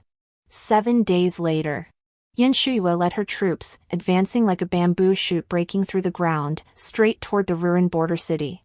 Before the 2 armies, the Rurin commander called out from his front lines, "I expected some mighty warrior to lead your forces, but instead, a mere girl commands your troops? How could the Rurin possibly fall to you?" Yun Shuyue's brows furrowed slightly. Without a word, she grasped her plum-blossom steel spear, mounted her snow-hoofed black steed, and charged forward, spear thrust high. Her spear's momentum never faltered, each strike carrying the wind. The Rurin commander was startled, realizing he had underestimated her. But before regret could fully set in, Yun Shuyue's spear sent him tumbling from his horse. "A girl like you can still take a life." She charged headlong into the enemy ranks. Behind her, the morale of the black armor soldiers surged, and they advanced like a tidal wave. The battle cries pierced the heavens. Half a month later, Yun Shuyue achieved a great victory at the frontier, slaying the Rurin general and capturing several Rurin soldiers. They were escorted back to the capital with the army. All that remained was to present the prisoners before the court and receive rewards for their valor. As they neared the capital, Xing Baiqiu lifted the curtain and entered. He watched Yun Shuyue, who sat at the desk, head bowed over the military reports, several times wanting to speak but holding back. Yun Shuyue looked up, noticing his peculiar expression, and asked, "What is it?" She placed the note in her hand into the small brazier and burned it completely, watching the tiny flame dance. "Is there unrest at the border? Or have we discovered traces of the Rurin remnants escaping?" "Neither," Xing Baiqiu shook his head. As a scholar officer from a distinguished family, he was one of the rare literati generals in the army. Yet now, his usual gentle composure was uncharacteristically shaken. "It's something else.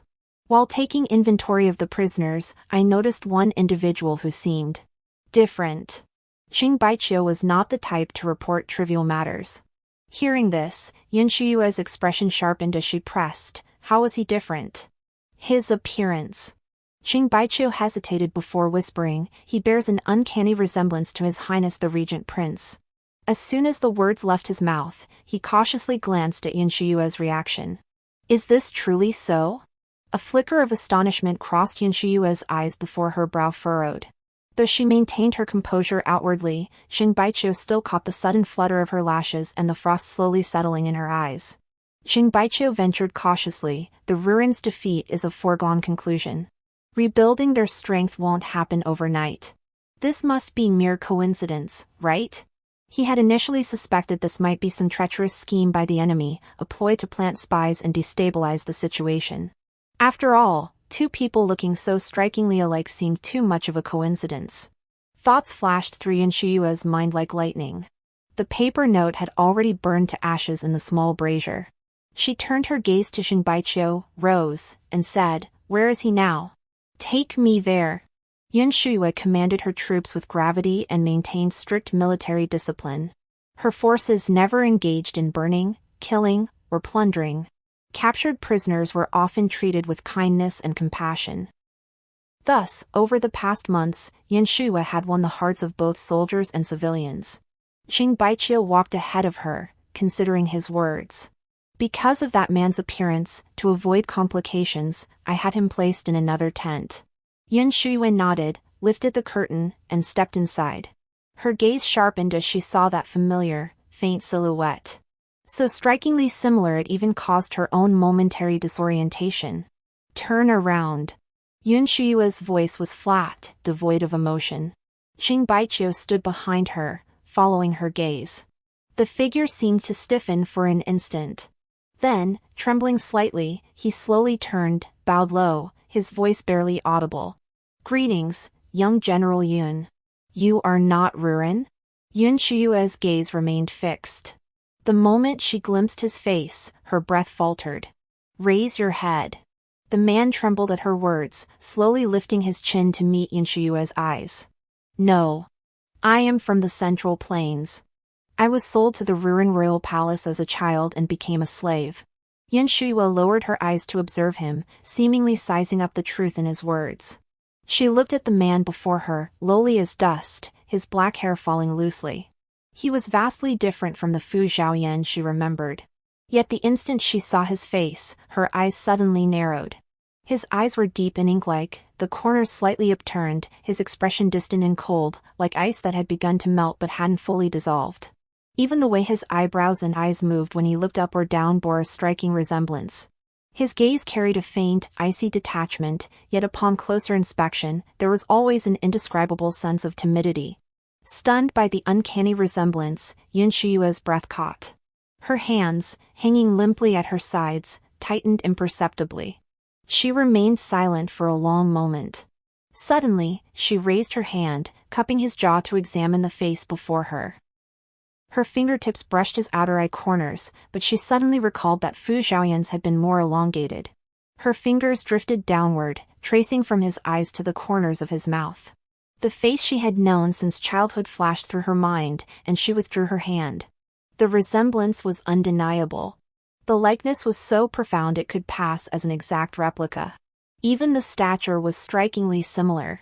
Were it not for the lack of presence, the absence of Fu Zhaoyan's regal arrogance between his brows and that serene composure forged through storms and hardships, one might almost believe they were the same person. Yun Shuyue lowered her gaze, staring at the captive before her.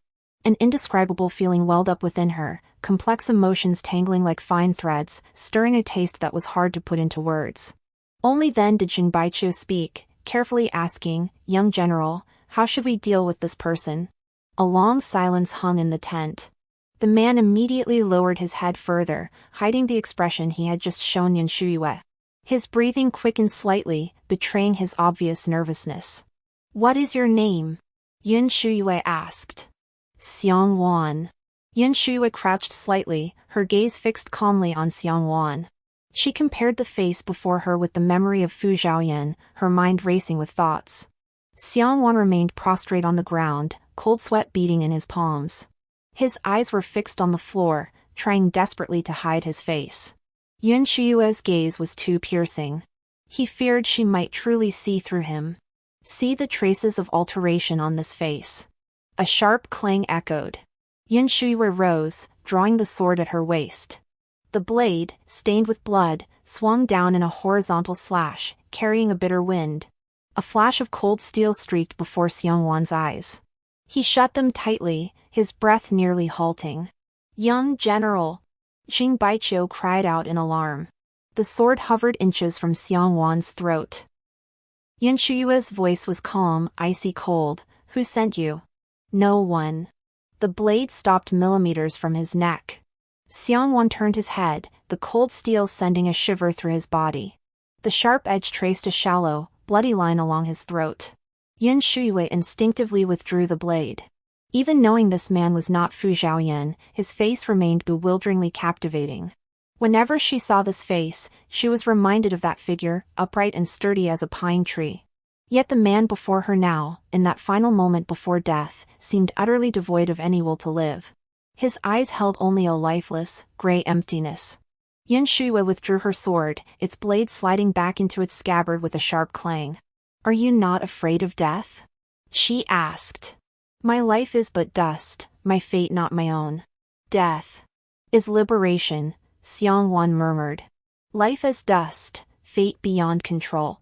Yun Shuyue studied him intently for a moment before turning to Xingbaiqiu beside her. We are nearing the capital.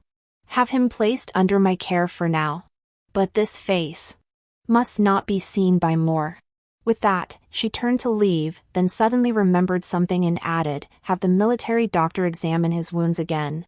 Xingbaiqiu hesitated, still seemingly uneasy, but after glancing at the third person inside the tent, he nodded in agreement. Only after the two had exited the tent did Xingbaiqiu finally ask, Young General, are you truly intent on keeping this man? Yun Shuyue hummed in acknowledgement. Xingbaiqiu drew a deep breath. That man's appearance was far too striking. If someone with ulterior motives exploited it, it could easily stir up trouble. As Xingbaiqiu considered this, a chill ran down his spine.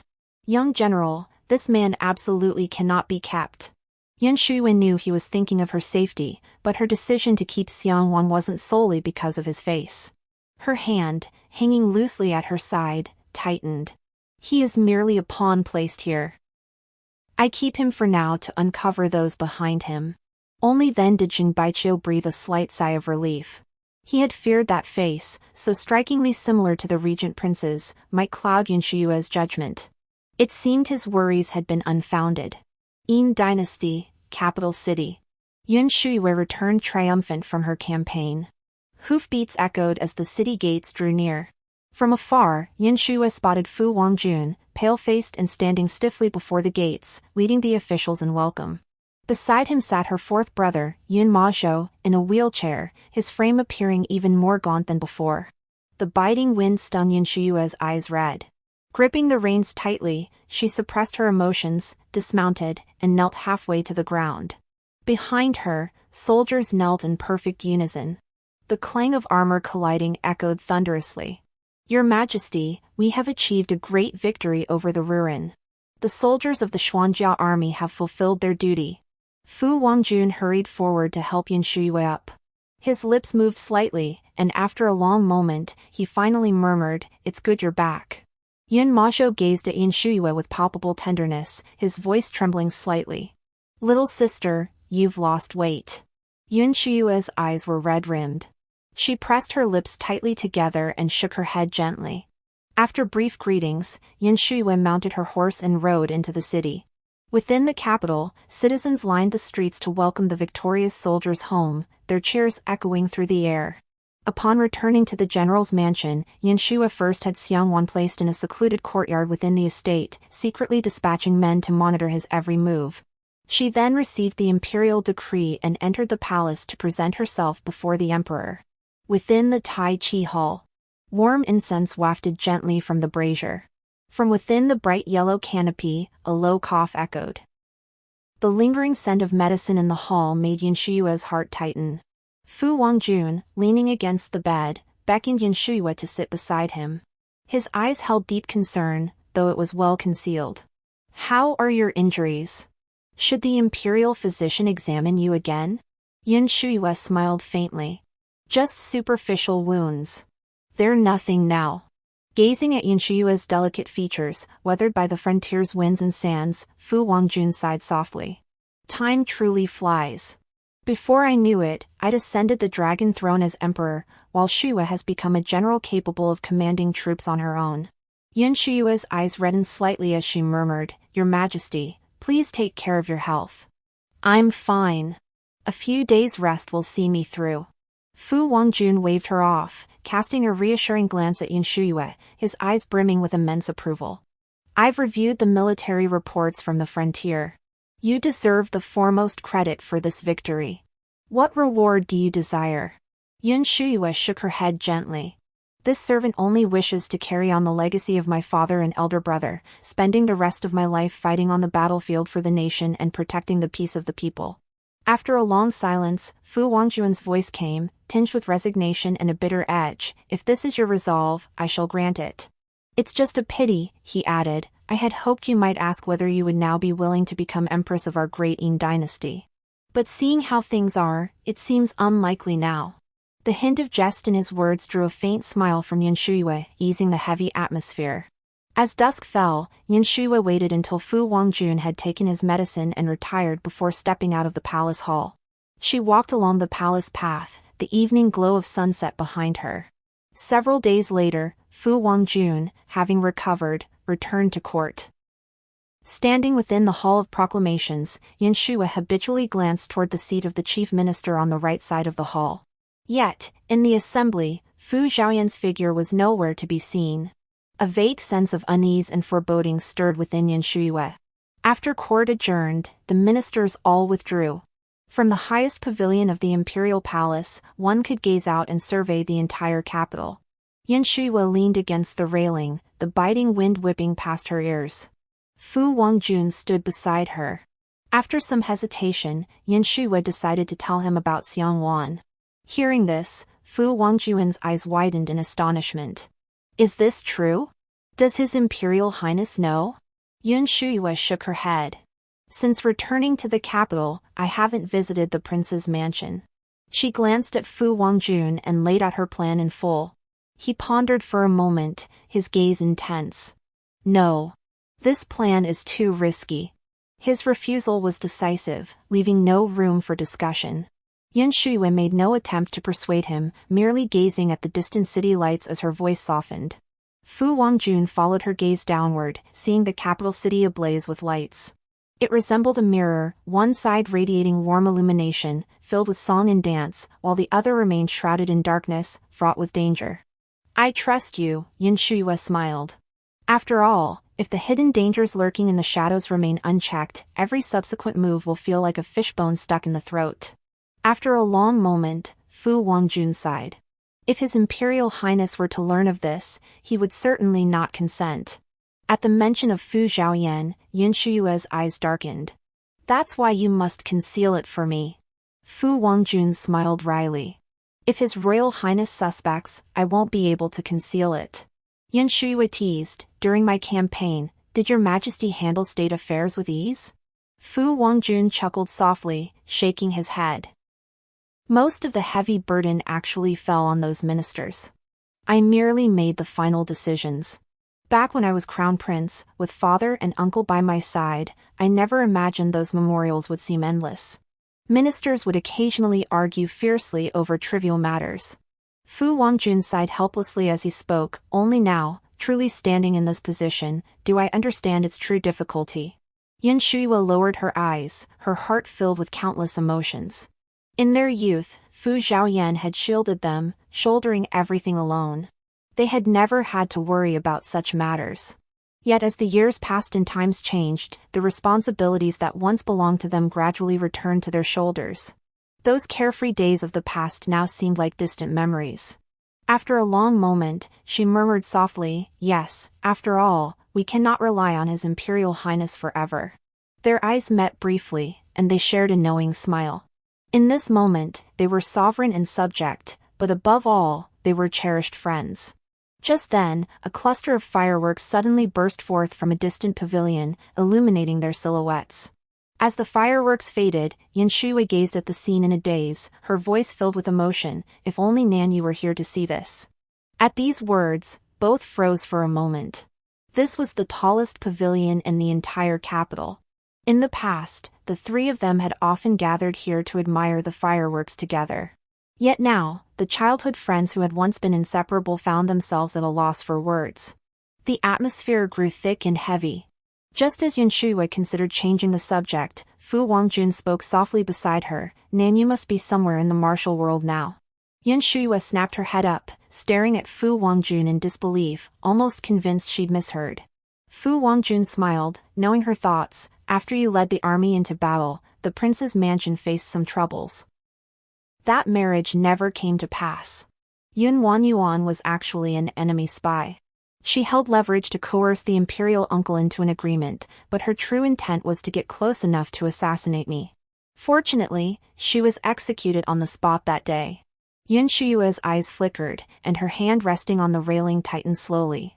She had just returned triumphantly to the capital, never imagining so many events had unfolded in her absence.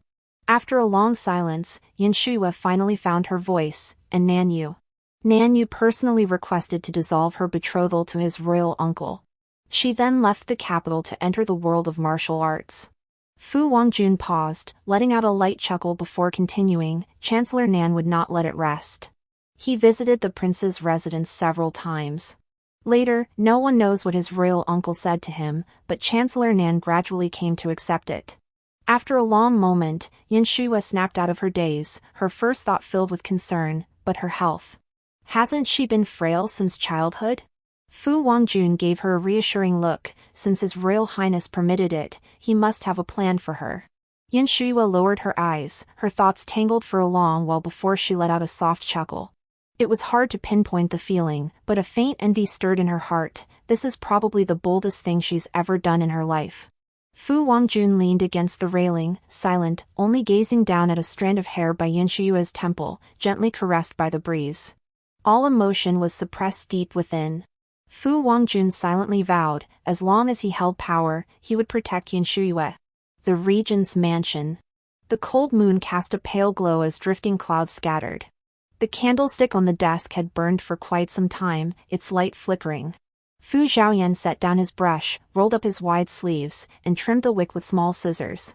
The flame instantly shot straight and bright. Moonlight spilled through the window screen.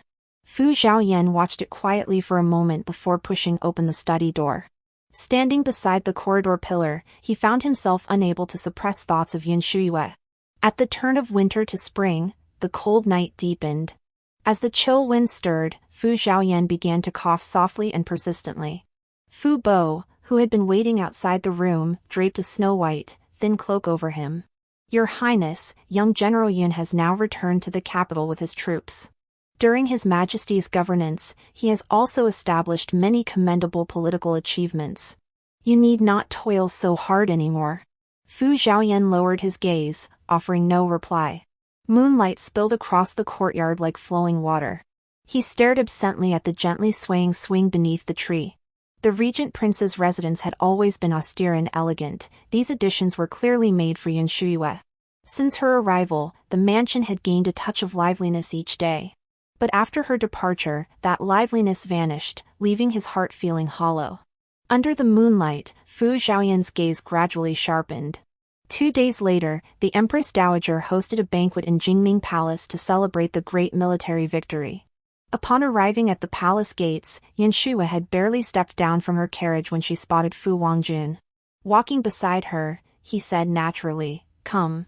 Join the banquet with me." She hesitated slightly, but Fu Wangjun had already begun walking forward, leaving her no chance to refuse. Yun Shuyue had no choice but to lift her leg and follow.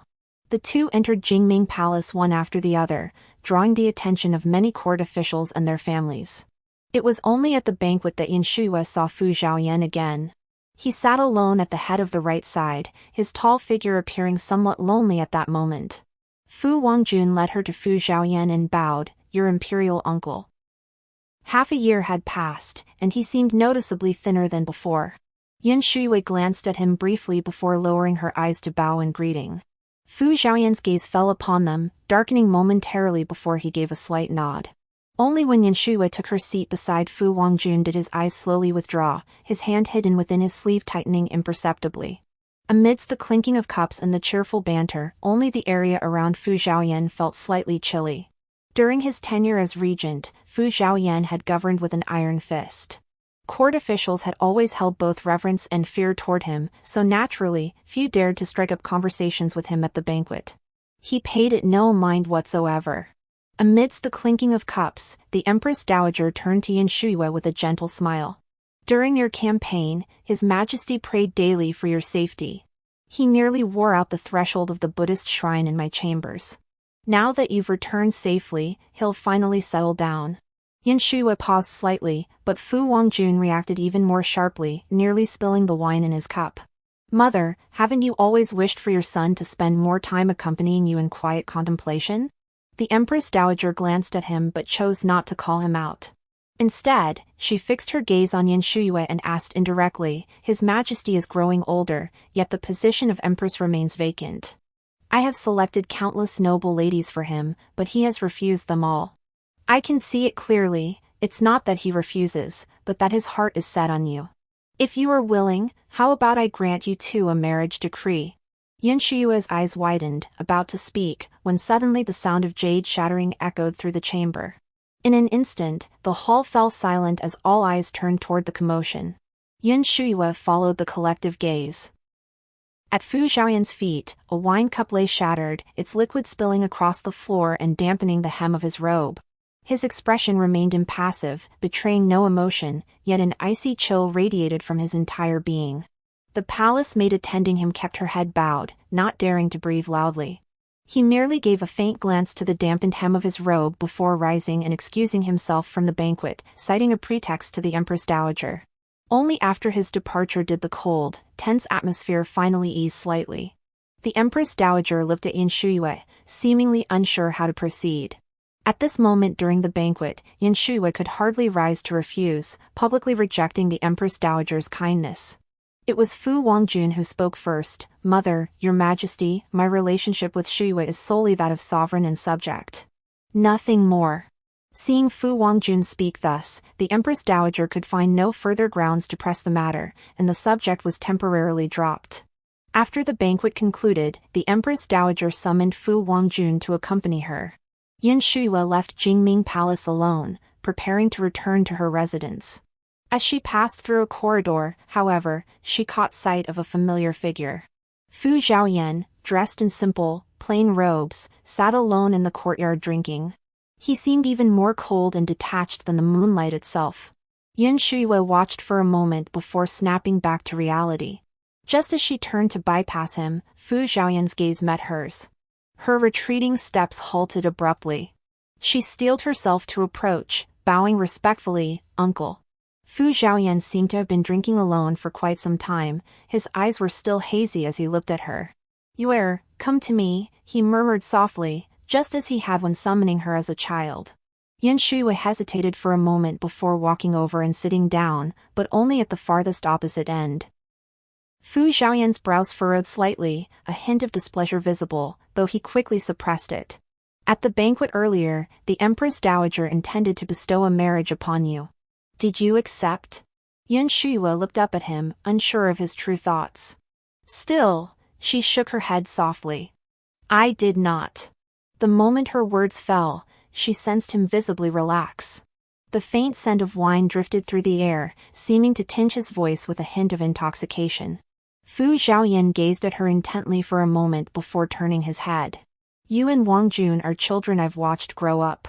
You marry His Majesty, and in time you will be the Empress of the Dayin Dynasty. How many would kill for such a position? Why refuse? His voice was calm, tinged with the hoarseness of drink. Yun Shuyue's hands, resting on her knees, slowly clenched. Must I pursue what so many others can only dream of? Yun Shuyue lifted her eyes to meet his handsome, icy profile, speaking each word deliberately. Uncle, do you still not understand? If the man I marry is not the one I love, I would rather remain alone for life. His Majesty is a good man, but he is not my love. Even if I were to marry him, I would never find happiness. Fu Zhaoyan paused mid-motion of raising his cup to drink. Having held high office for years, no one dared speak to him this way.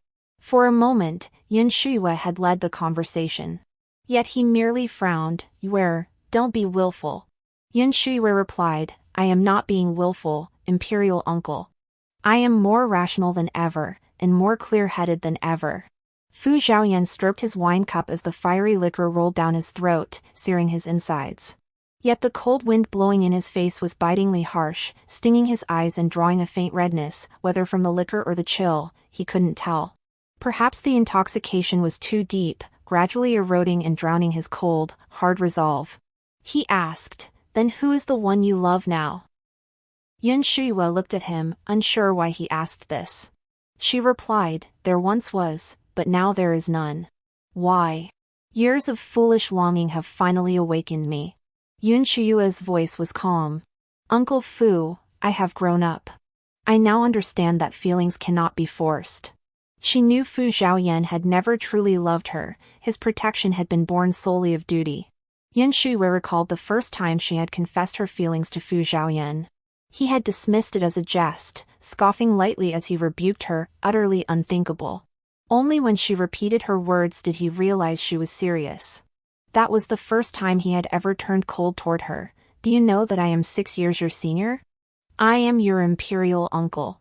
I may address you as imperial uncle, but we share no blood ties, and age is utterly irrelevant. You are still young, unable to distinguish between romantic love and familial affection."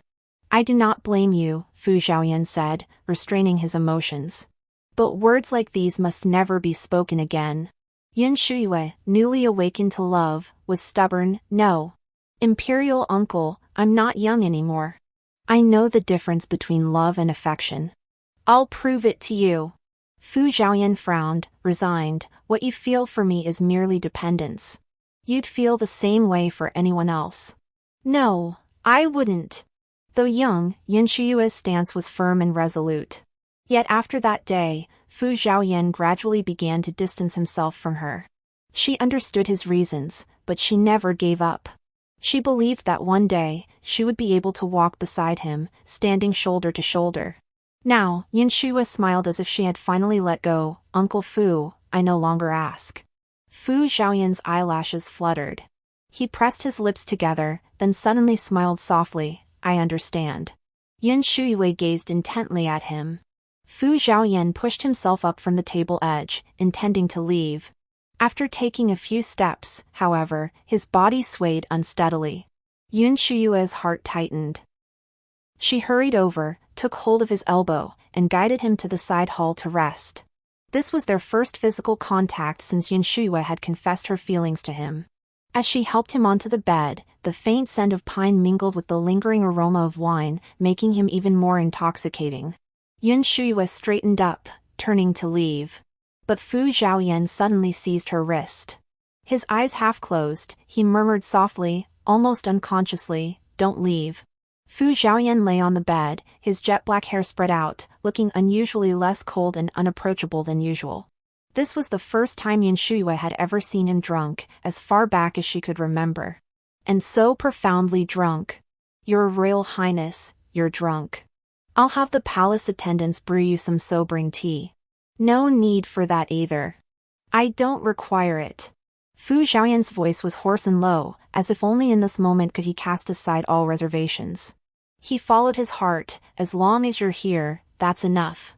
His words were too ambiguous. So much so that Yun Shuyue didn't react for a moment.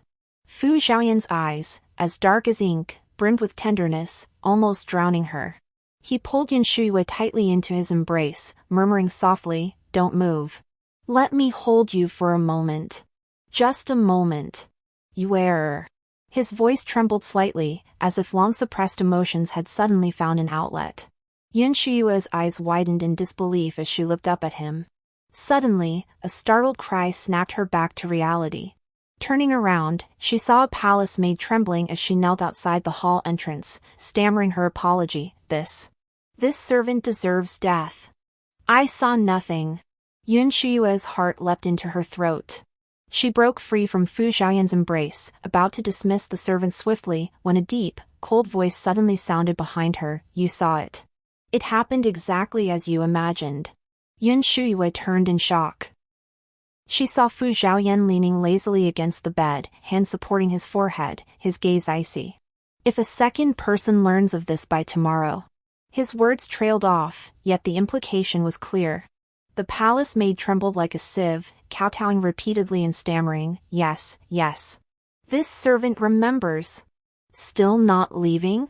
Fu Zhaoyan spoke indifferently. The maid, as if granted a pardon, fled the room as though escaping.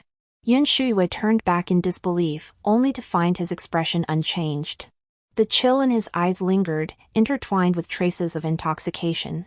She never imagined he would admit it in front of the palace maid. Staring at Fu Zhaoyan, she spoke in a daze, "Uncle Fu, do you have feelings for me?" Her voice trembled slightly, a mix of disbelief and absurdity. She had once adored Fu Zhaoyan so deeply, only to discover his feelings for her were born of duty. Yet, after she had finally let go, his actions now revealed he wasn't entirely indifferent to her. Fu Zhaoyan lowered his gaze, his silence speaking volumes. 1,000 thoughts raced through Yun Shuyue's mind, leaving her momentarily speechless.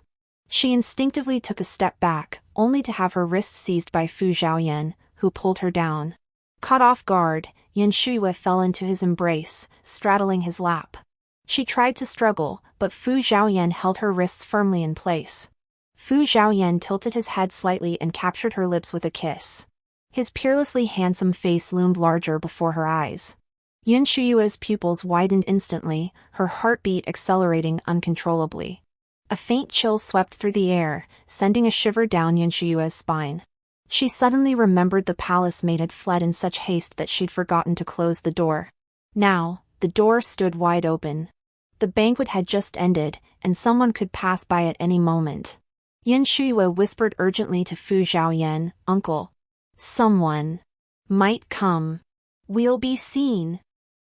"I know," he murmured, his voice low and muffled as he buried his face in the crook of her neck, his hot breath tickling her ear. Suppressed passion overwhelmed reason in that moment.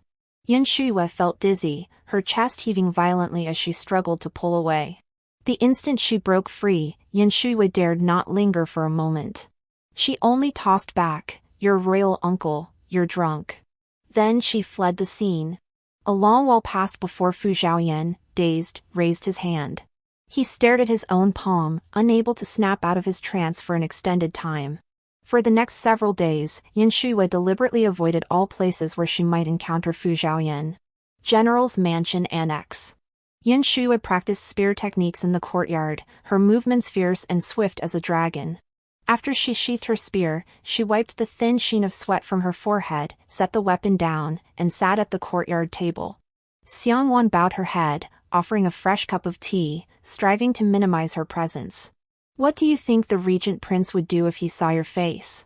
Yun Shuyue asked suddenly. Xiangwan's hand gripping the tray tightened slowly at her words. "I don't know." He suppressed a gasp, his knuckles turning slightly white as he clenched the tray, trying his best to be a competent wooden dummy. Simply because he bore a resemblance to that Regent Prince, he had endured over 100 cuts, carving him into the likeness of another man. He had his own name, his own life, yet now, looking ahead, his remaining days were nothing but a landscape of scars. He knew full well that without this face, he would never have been able to draw near her. But only by doing what he must could he obtain what he desired. Xiangwan hesitated for a moment before cautiously asking, "Is the young general planning to leave the estate in a few days?" The moment the words left his lips, he sensed a fleeting shift in her gaze. "Are you probing my whereabouts?" Her voice was flat, yet her eyes were cold. Xiangwan flinched, pressing her lips tightly together as she explained, "I wouldn't dare. I merely wished to know in advance so I could prepare the young general's travel necessities." Yun Shuyue studied him deeply, then suddenly smiled faintly. "Why so nervous?" Her expression relaxed, seemingly unwilling to pursue the matter further. She lowered her head to sip her tea. "In 2 days, His Majesty will lead the ministers to Hanming Temple to pray for favorable weather and abundant harvests in the coming year. You shall prepare for me then." Yun Shuyue looked at his face, so strikingly similar to Fu Zhaoyan's, and gave the order with some lingering discomfort. "Yes."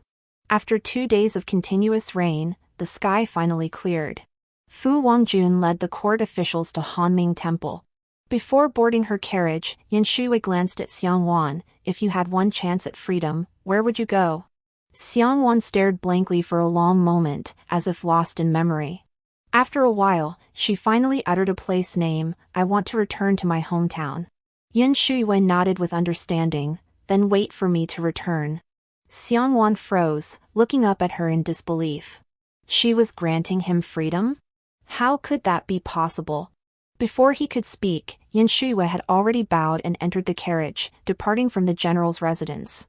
Hanming Temple sat atop Hongke Mountain, just outside the capital. It was noon, and the temple bells rang softly. The air had warmed slightly. Insects chirped and birds sang in the mountains, their voices clear and pleasant. After offering incense and prayers in the front hall, Yun Shuyue followed the abbot to her temporary quarters. In the courtyard of her meditation room stood an ancient ginkgo tree. Red prayer ribbons fluttered in the breeze, creating a rather spectacular sight. Yun Shuyue gazed at them for a while before slowly withdrawing her gaze. "Please make yourself at home, lay devotee." After escorting her to the meditation room, the abbot bowed in a Buddhist gesture and departed. Inside the room, books and writing brushes left by the previous visitor still remained, suggesting this was a place frequently used for meditation and contemplation. Yun Shuyue glanced at the books on the desk, her thoughts drifting aimlessly. Such dry, obscure texts, only Fu Zhaoyan would find them appealing. But when her gaze fell upon the partially transcribed, unorganized Buddhist scriptures on the desk, it suddenly froze. The calligraphy was vigorous and powerful, a style she knew all too well. Fu Zhaoyan's handwriting. Could this meditation room be where Fu Zhaoyan stayed when he visited? Thoughts swirled in Yun Shuyue's mind. As dusk deepened, a young novice monk knocked on the door, delivering her evening meal. As he turned to leave, Yun Shuyue suddenly called out, "Wait. Is there something else, benefactor?" Yun Shuyue hesitated before speaking. "May I ask who the regular occupant of this meditation room is?" The young monk glanced at her. "This room is always reserved for His Highness the Regent Prince." Yun Shuyue pressed further. "Does he come here often?" The young monk pondered for a moment before replying, "Only regularly in the past half-year. Each time he visits, he converses at length with the abbot, then secludes himself in the meditation room to transcribe sutras, praying for others' blessings." "Praying for others' blessings?" Yun Shuyue inquired. The young monk nodded. "I overheard once, it seemed to be for a female general who went to war half a year ago." Yun Shuyue's heart jolted. Seeing her skepticism, the young monk pointed to the ginkgo tree in the courtyard. "Look, those red prayer ribbons on that ginkgo tree, he hung them all." Following his words, Yun Shuyue stepped out of the meditation hall toward the ancient ginkgo tree and slowly reached out. Familiar handwriting caught her eye on one of the red ribbons. "May you return safely and victorious." And on every fluttering red ribbon swaying in the breeze, each one bore a wish for her safety. A wave of bitter sorrow washed over Yun Shuyue's heart, as if countless threads were tightening around her chest. In places she could never see, Fu Zhaoyan cared for her more deeply than she had ever imagined. Had she not happened upon Hanming Temple, had she not stayed in this very meditation room, she might never have known. After she left for battle, Fu Zhaoyan had done so much for her. The biting wind rustled through the forest leaves. After a long while, Yun Shuyue finally averted her gaze, yet thoughts of Fu Zhaoyan surged uncontrollably, his jade-like, icy countenance, his detached, unassuming figure, and those cold, serene eyes. The next morning, after the assembly offered incense in the treasure hall, the abbot handed Fu Wangjun a red silk ribbon inscribed with prayers. Fu Wangjun personally hung it upon the ancient tree before the hall. The ribbon fluttered in the breeze as Fu Wangjun pressed his palms together, silently reciting the prayer once. The blessing concluded. Yun Shuyue returned to the meditation room to pack her belongings for the descent. As she passed the front hall, she encountered Fu Zhaoyan and the abbot emerging together from within. The abbot glanced at Yun Shuyue before bowing to take his leave from Fu Zhaoyan. After the incident in the side hall, Yun Shuyue still didn't know how to face Fu Zhaoyan now. As she hesitated whether to leave immediately, she saw Fu Zhaoyan already walking toward her. His expression was calm as usual, restored to his customary composure and self-control, as if that day had been nothing more than drunken folly. Once sober, it no longer mattered. Perhaps that was for the best. As Yun Shuyue pondered this, Fu Zhaoyan's cool voice rang out, "Let's go." He strode ahead, his posture straight and dignified. Yun Shuyue followed closely behind, maintaining a distance neither too near nor too far. Fu Zhaoyan noticed but said nothing. As the procession of carriages and horses reached the mid-slope, several cold gleams suddenly flashed. The whistling of arrows pierced the air. Several shafts flew toward the emperor's carriage and Fu Zhaoyan's. The procession was forced to halt. Guards drew swords, bellowing, "Assassins! Protect His Majesty and the Regent Prince!" No sooner had the words left their mouths than several squads of masked, black-clad assassins burst from the thickets. Yun Shuyue drew her sword with a clang and joined the fray.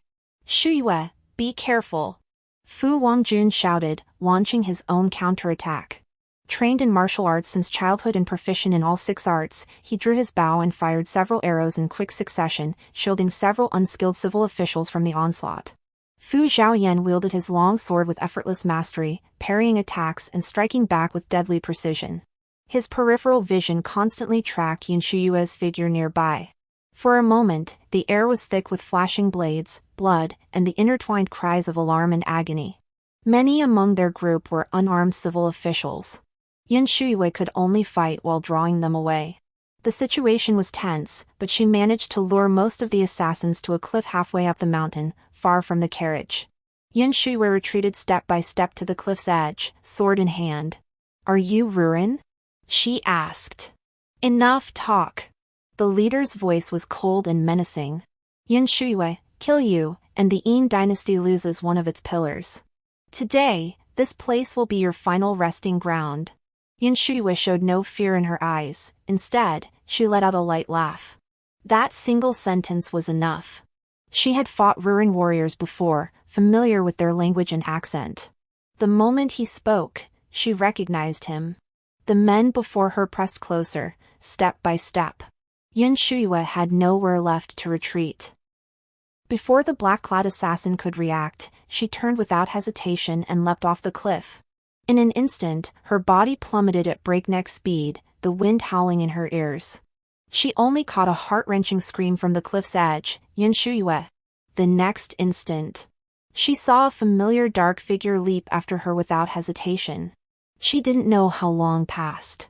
When Yun Shuyue woke again, she felt only excruciating pain throughout her body, mingled with bone-chilling cold. Slowly opening her eyes, she faintly heard the murmur of flowing water. She strained to push herself up with her hands, only to find herself tightly held in someone's embrace, unable to move. Yun Shuyue was startled. In her panic, she struggled to break free from Fu Zhaoyan's arms, but the movement aggravated her injuries. A short, sharp groan escaped her teeth. Fu Zhaoyan, too, felt the sudden strain on his injured leg. He groaned softly, his brow furrowing as he awoke. Only then did Yun Shuyue notice the gash on his leg, bleeding profusely. He lifted his eyelids, his gaze still unfocused, yet he immediately searched for her. "Are you hurt?" Yun Shuyue endured the pain, her eyes slightly reddened, and shook her head. Fu Zhaoyan finally exhaled a slight sigh of relief. The pain in his leg was intense. Gritting his teeth, he reached down to feel it. He discovered the bone wasn't broken, only the tendons and ligaments were injured. After a while, the pain eased slightly, and Yun Shuyue finally recalled what had happened. They had jumped off the cliff together. During the fall, Fu Zhaoyan had clutched her tightly, plunging into the river together. Fortunately, the cliff halfway down the mountain wasn't very high. But at the time, her consciousness was hazy. She only felt someone holding her, swimming desperately toward the shore. Besides Fu Zhaoyan, there was no one else. Fu Zhaoyan glanced up at the overcast sky. "Can you walk?" Yun Shuyue rolled up her sleeve with one hand. The fall had left a large abrasion, now oozing blood that trickled down her arm. She tore a strip of cloth from her garment, hastily bandaged the wound, and nodded to Fu Zhaoyan. "The sky looks like rain. We should find shelter first." With their injuries, getting drenched would make returning impossible.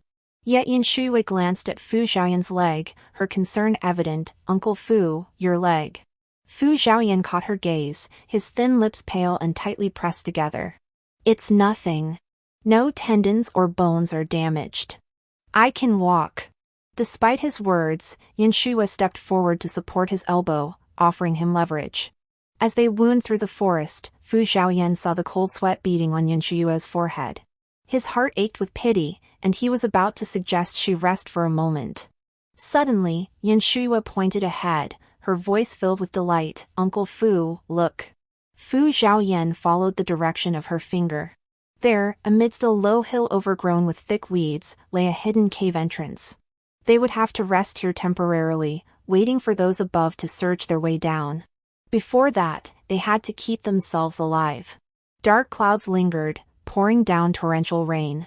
The night held no moon, shrouded in utter darkness. Yun Shuyue developed a slight fever, curling up in a corner. But her wet clothes clung to her skin, and the chill wind only made her grow colder. Fu Zhaoyan held her in his arms, feeling her frail body tremble uncontrollably. In her dazed state, Yun Shuyue sensed the warmth and burrowed deeper into his embrace, like a drowning person clutching a lifeline. She gripped the tightness against her chest, drawing in what little warmth she could. It was a long time before Yun Shuyue slowly regained consciousness. Her mind returned, but her body remained groggy. Discovering she was being held, she startled and instinctively struggled. Yet the embrace around her tightened. A familiar, deep voice sounded from above her head, "Don't move. It's me. It's still raining outside. We'll make do like this for the night."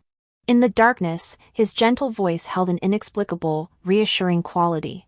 Yun Shuyue finally quieted. Half asleep, half awake, she drifted back into slumber. The surroundings were pitch black, all things silent.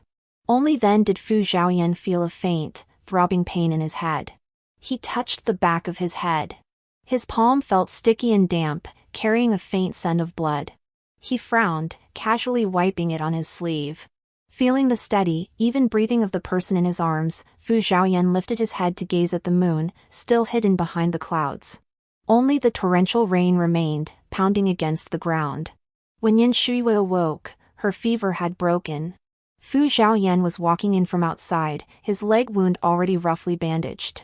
Noticing something in his hand, Yun Shuyue looked up to see a small bowl formed from a large leaf, filled with clear water. He offered it to her. "Drink." Yun Shuyue hesitated. "I've already drunk from it," Fu Zhaoyan stated. Only then did she take it, lowering her head to drink a few sips before asking, "Where did you find this water?" "Plants are abundant here. Dew can be gathered in the early morning," Fu Zhaoyan said casually. Hearing this, Yun Shuyue instantly looked up. Dew? She knew collecting dew was troublesome. Each leaf held only a tiny drop. Gathering this large amount of water must have taken an immense amount of time. And he had an injury on his leg. This thought made Yun Shuyue feel even more guilty. Fu Zhaoyan then pulled several wild fruits from his sleeve. "Once your injuries heal a bit more, we'll go hunt for something to eat. For now, we'll have to make do. These are all edible." Yun Shuyue didn't doubt him for a moment. She picked up a fruit and ate it, then offered one to Fu Zhaoyan. Fu Zhaoyan's thin lips parted slightly as he stared blankly before biting down. Only then did Yun Shuyue realize her earlier gesture had been a bit too forward. She turned her head away, stopping her actions. A brief silence fell between them. 2 days passed. Fu Zhaoyan's leg injury gradually began to heal, but Yun Shuyue held him back, preventing him from moving about again. "Your leg is injured. Too much movement hinders recovery. Rest here properly and wait for me." Fu Zhaoyan stared at her blankly, pressed his lips together, and offered no further refusal. Seeing his silence, Yun Shuyue turned and went out to find something to eat. That day, Yun Shuyue returned beaming, "Uncle Fu, come on, let's go somewhere." Fu Zhaoyan's gaze lingered blankly for a moment before settling on her. He smiled faintly and followed her outside. They arrived at a small stream. Fu Zhaoyan watched the clear water flowing before them. "Have you been searching for water sources these past days?" Yun Shuyue nodded. "Also to see if there are any villages nearby. Otherwise, it'd take them forever to find us." Fu Zhaoyan said, "At least we've survived. We can figure out how to get back later." Yun Shuyue smiled, rolled up her pants, removed her shoes and socks, and waded into the river. "What are you doing?" Fu Zhaoyan called out urgently. "Catching fish," Yun Shuyue replied matter-of-factly before plunging her hand into the water. "There are fish here. We can have a proper meal tonight, grilled fish." She glanced at Fu Zhaoyan waiting on the bank and found herself momentarily lost in thought. Fu Zhaoyan noticed her gaze and asked, "What is it?" Yun Shuyue stammered, I just feel like. This quiet life of ours seems. Seems like what? In a rush of emotion, Yun Shuyue blurted out exactly what was on her mind. Like a couple living in a cottage deep in the mountains. After she spoke, both of them froze. Just as Yun Shuyue was about to retract her words, Fu Zhaoyan suddenly said, it is quite like that. Yun Shuyue's breath caught, her cheeks flushing slightly. She immediately looked away uncomfortably, focusing only on scooping fish with her hands. Fortunately, Fu Zhaoyan didn't pursue the topic further. Yun Shuyue stood in the water fishing, failing several times before gradually getting the hang of it. Finally, she caught a large fish. Her joy instantly washed over her. She held up the fish belly to show Fu Zhaoyan, but the fish's tail flicked out, splashing water all over his face. Yun Shuyue froze for a long moment, then burst into unrestrained laughter. Only when the man's expression darkened did she quickly fall silent. She hurried closer, lifting her sleeve to wipe his face.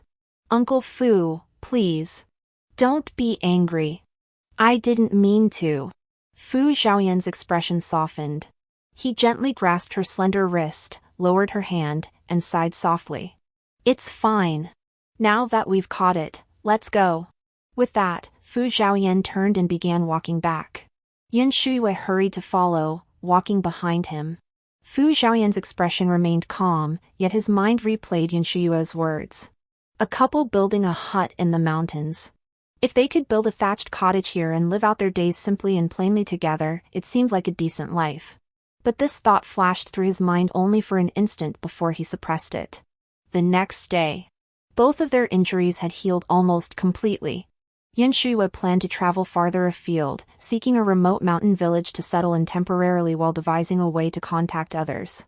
She glanced at Fu Zhaoyan, only to find him waking later than usual today. Uncle Fu, are you awake? Yun Shuyue tugged gently at his sleeve and whispered, let's travel farther today. We'll find a village and figure out how to contact His Majesty and the others. Fu Zhaoyan frowned, slowly opening his eyes. His body suddenly stiffened, and a trace of bewilderment flashed in his gaze. You're, what time is it now? Yun Shuyue paused, then answered truthfully, the hour of the dragon. Fu Zhaoyan's breath caught. A flicker of panic vanished from his eyes as his fingertips tightened slightly.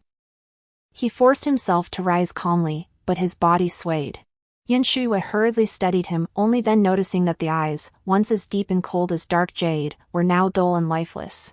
She said nothing, merely waving her hand before Fu Zhaoyan's eyes. He showed no reaction. Your Royal Highness, you. Her voice trembled slightly. Fu Zhaoyan, however, had already regained his composure from his earlier disorientation. His voice was calm as he spoke, I can no longer see. His tone was flat, and then silence fell. Yun Shuyue clenched her teeth, knowing this was no time for panic. She forced her emotions to the surface, taking Fu Zhaoyan's hand as she prepared to find a place where he could rest properly.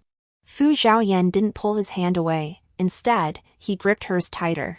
Yun Shuyue's heart tightened. It seemed she had finally discovered that even he could have moments of unease. An hour later, the two finally found a household upstream along the stream. An elderly woman welcomed them, fetching a bucket of hot water for them to wash away the grime.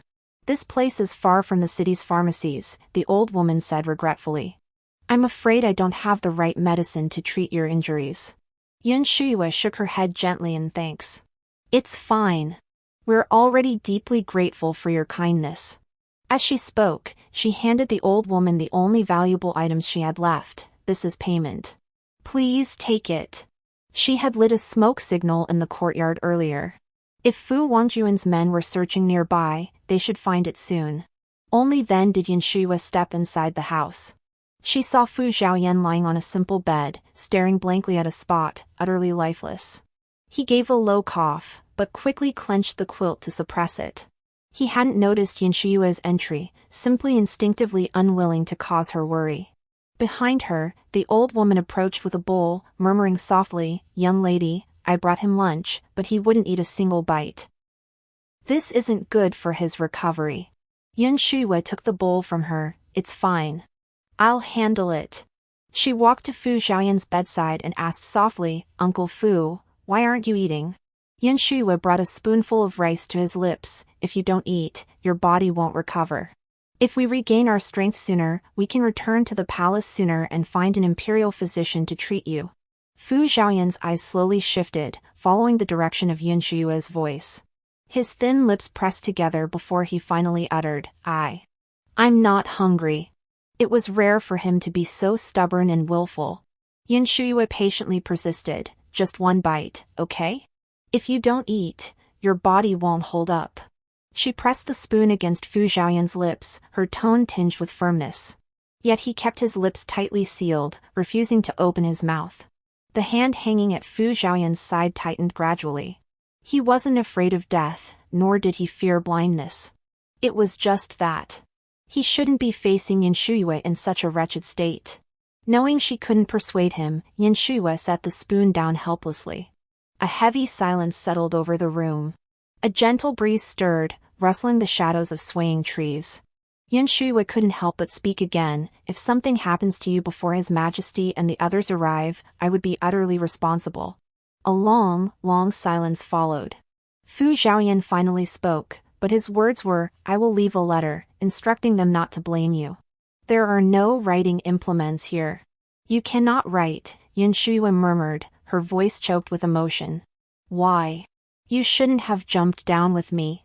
Suddenly, she felt a wave of regret. If Fu Zhaoyan hadn't followed her off the cliff, would things be different? After a long moment, Fu Zhaoyan let out a faint, almost inaudible chuckle. With the soft rustle of his robes, he raised his hand, instinctively reaching to touch her head, yet his fingers found no target. Yun Shuyue clasped his hand and slowly lowered her head. Then, his deep, hoarse voice echoed, "You've always misunderstood one thing. Ever since you left for battle and we parted ways, every step I've taken, every scheme I've devised, has been to bring you back to me. I regret nothing." Yun Shuyue's eyes flickered. Fu Zhaoyan continued, "So later, when I went to the border to rescue you from the siege, no regrets. When I jumped off the cliff with you, no regrets. Even now, blinded, I have no regrets." Fu Zhaoyan twisted his lips in self-mockery. "I'm not as noble and selfless as you imagined." Yun Shuyue stood frozen for a long while, her heart feeling as though it had been tightly bound by tangled threads. After a long silence, she let out a faint, bitter laugh. "Yes. I should have known. You're a cold-hearted man, more skilled at disguise than anyone. To achieve your goals, you'd abandon everything, even your own feelings." Fu Zhaoyan's self-mockery deepened, as if his soul had been shattered and reassembled, yet forever cracked. "I will always be the regent of the Dayin Dynasty. For the Dayin Dynasty, I can disregard everything." Yun Shuyue had long understood this. She gave a light laugh. "Your Excellency's painstaking efforts, I certainly comprehend." Fu Zhaoyan's eyelashes fluttered. He reached out toward the endless darkness, as if grasping for something, but ultimately gave up in resignation. His thin lips parted slightly. "Where there is care, there is vulnerability. And I cannot afford it." Not that he didn't want them, but that he couldn't afford them. Yun Shuyue's hand clenched suddenly. Unable to see her expression, he could only continue in his usual detached tone, such is human nature. People will always willingly sacrifice everything for power, lineage, or allegiance. After speaking these words, he fell silent for a long while. Yun Shuyue sat beside him, tangled thoughts knotting in her mind. She couldn't articulate her feelings, only a suffocating weight pressing against her chest like a wad of cotton. Then, footsteps echoed outside the room. Yun Shuyue grabbed the scissors inside the room with alertness, carefully lifting the curtain. From afar, she saw Fu Wangjun leading his men, followed by her deputy commander, Xing Baiqiu. Yun Shuyue immediately breathed a sigh of relief and stepped outside. Xing Baiqiu spotted Yun Shuyue instantly, his face a mix of shock and joy. From a distance, he called out, "Young general." Yun Shuyue pressed a finger to her lips, signaling him to be quiet. Xing Baiqiu immediately fell silent and spurred his horse forward. Fu Wangjun dismounted and hurried to her side. His sword-like brows furrowed as he examined the hastily bandaged wound on her arm. "Shuyue, how is your injury?" Yun Shuyue shook her head, glancing at the silent room. Let's discuss it back at the residence. Before leaving, the old woman had yet to return. Yun Shuyue left sufficient payment behind before departing with Fu Zhaoyan. Back at the regent's mansion. In the main hall, Fu Wangjun sat at the head of the table as Jing Baiqiu escorted a figure forward. It was Xiang Wan, bound and restrained. Fu Wangjun's face darkened. All the remnants of the ruin escapees have been captured. You are the last. When Yun Shuyue had mentioned this earlier, he hadn't fully grasped its significance. Now, seeing it with his own eyes, he realized her words were no exaggeration. This person's appearance was indeed almost identical to Fu Zhaoyan's. Xiang Wan pressed his lips tightly together, utterly stunned that the ruin had fallen so swiftly. But he was the one who had relayed the intelligence, there was no denying his role. If luck favored him, this scheme might succeed. The Dayin Dynasty would soon be within his grasp. Yun Shuyue's expression was grim, her tone icy. Xiang Wan, I gave you a chance. Jing Baiqiu drew his long sword, pressing the blade against the side of Xiang Wan's neck. Suddenly, Xiang Wan laughed coldly. I've long anticipated this day. I've long grown weary of being a puppet. As the words fell, Xiang Wan's gaze hardened, meeting Jing Baiqiu's sword with utter resolve. In an instant, blood spurted forth. Xiang Wan made a gurgling sound in his throat and slowly collapsed to the ground. Yun Shuyue averted her gaze, still unable to bear seeing that face lying in a pool of blood. After nightfall, Yun Shuyue walked to Fu Zhaoyan's bedroom only to find the light still burning inside. She pushed the door open and saw Fu Zhaoyan leaning against the headboard. He lifted his head the moment she entered. His eyes, however, were vacant, lacking focus. Yun Shuyue's heart tightened. Uncle Fu, why haven't you gone to sleep? Fu Zhaoyan seemed to have been waiting for her for a long time. He lifted his chin slightly. Heir, bring me paper and brush. Uncertain of his intent, Yun Shuyue nevertheless obeyed, fetching the materials and sitting beside his bed. What do you need me to do? Fu Zhaoyan replied, I speak. You write.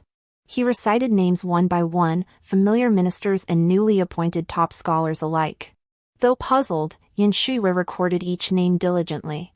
Then she heard him say, these are all trustworthy individuals who can be relied upon. How far the Dayin Dynasty will go depends on you both. I desire nothing more now than your lifelong safety and smooth path. Yun Shuyue never imagined that his sleepless nights these past 2 days had been spent pondering this very matter. Even at this moment, his thoughts remained fixed on the Dayin Dynasty, on making plans for them. Even after his death, the path he had prepared for them would remain laid out. That was his nature, always looking 100 steps ahead. Yun Shuyue carefully folded the paper bearing the list and tucked it into her bosom. Only after Fu Zhaoyan closed his eyes to rest did she step out of the room. Under the moonlight, Fu Wangjun sat solemnly in the courtyard, drinking alone. She approached. Fu Wangjun heard her footsteps but did not turn. Yun Shuyue sat beside him, took a wine cup, and poured herself a measure. She drank it in one gulp. She seldom drank and did not enjoy it. Yet now, she needed the liquor to suppress the heavy, troubling thoughts weighing on her heart. Fu Wangjun glanced at her, his emotions impossible to pin down. His imperial uncle struck the back of his head when he fell from the cliff. The blood clot pressing on his optic nerve caused the blindness. But the imperial physician also said, his imperial uncle has suffered from years of overwork and excessive worry. Now his vital essence is damaged, his body depleted. He is already. His voice choked, unable to continue. He had long grown accustomed to the ancient dynasty sheltered under Fu Zhaoyan's protection. Now, he was about to lose those wings, to lose the man who had guarded and nurtured him since childhood. He had once naively declared, if the heavens were to collapse, Uncle Fu would hold them up. But upon sober reflection, he was merely 6 years older than them. If this were his end, he would have barely reached 30, yet heaven denied him more years. Whether from intoxication or the biting night wind, her eyes glistened crimson. Your Majesty, from this day forward, as you sit upon the throne, I will guard the borders and wage war on the battlefield for you, for Ying Chao, for the rest of my life. The following winter. The cold wind whistled, snowflakes drifted down.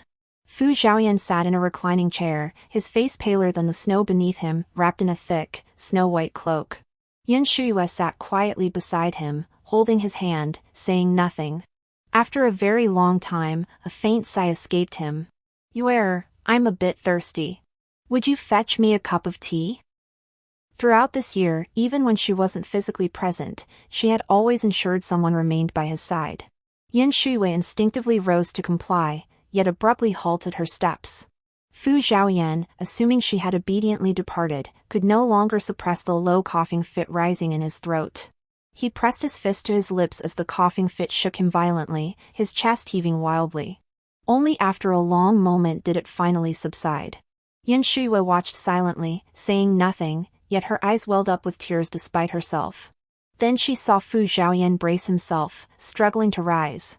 He then felt his way forward, moving toward the exit by memory alone. Just as he understood Yun Shuyue understood him just as well. His excuse of wanting tea was merely a ploy to send her away, to slip out silently alone. A strip of white cloth, 2 fingers wide, obscured his eyes. His body suddenly lost its strength, swaying unsteadily before collapsing into a warm embrace. A single tear fell upon his cheek. He furrowed his brow slightly, raised his hand to touch Yun Shuyue's cheek, gently wiping away her tears before sighing softly, "Why won't you listen?" Yun Shuyue pressed her lips tightly together, afraid to speak, fearful her voice would betray the trembling and choking sobs within. "Heir," he called her softly. Yun Shuyue murmured a low response, tears pooling in her eyes before finally spilling and disappearing into the folds of her wide sleeves. In the boundless silence, his voice was as light as a whisper. "This prince has no regrets toward the Dayin Dynasty in this life, save for one person. You. If there truly is a next life, this prince would not be a prince, nor bear heavy burdens. We would simply be a couple, living in a cottage nestled among the mountains. Would that be all right?" Yun Shuyue pressed her lips together, unsure how to respond. Those were the very words she had once asked of him. Her plea for a future life bound to him found its answer in this moment.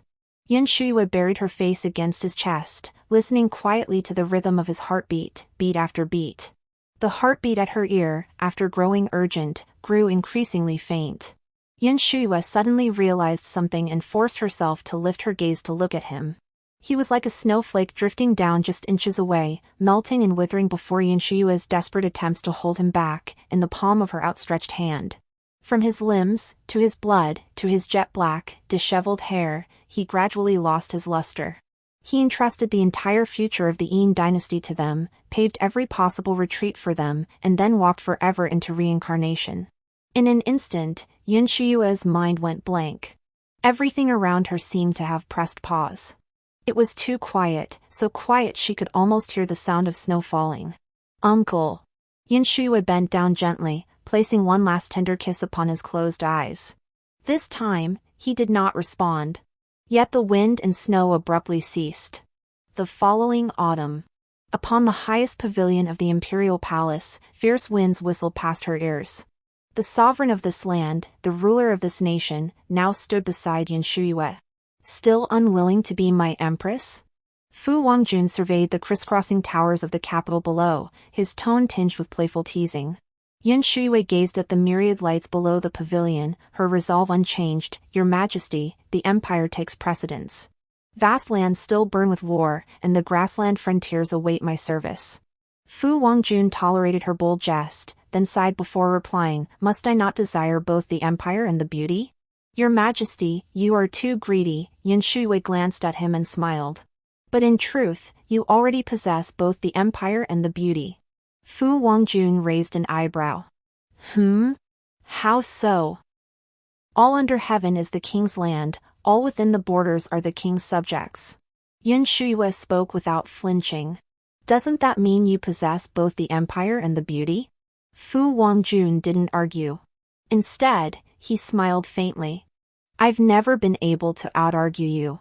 He poured 2 cups of wine from the table behind him. "With your urgent campaign against the Liao kingdom approaching, let this serve as your farewell feast. We shall hold a grand banquet upon your triumphant return." Fu Wangjun finished his words and drained his cup in one gulp. Yun Shuyue's gaze lingered on the wine in her cup before she tilted her head back and drained hers in one gulp. Fu Wangjun watched her, his eyes lowered. That youthful affection he'd once felt, it was something he could never voice aloud again in this lifetime. Her heart held the empire, its people, and the sovereign of the Dayin Dynasty. But it held no place for him, Fu Wangjun.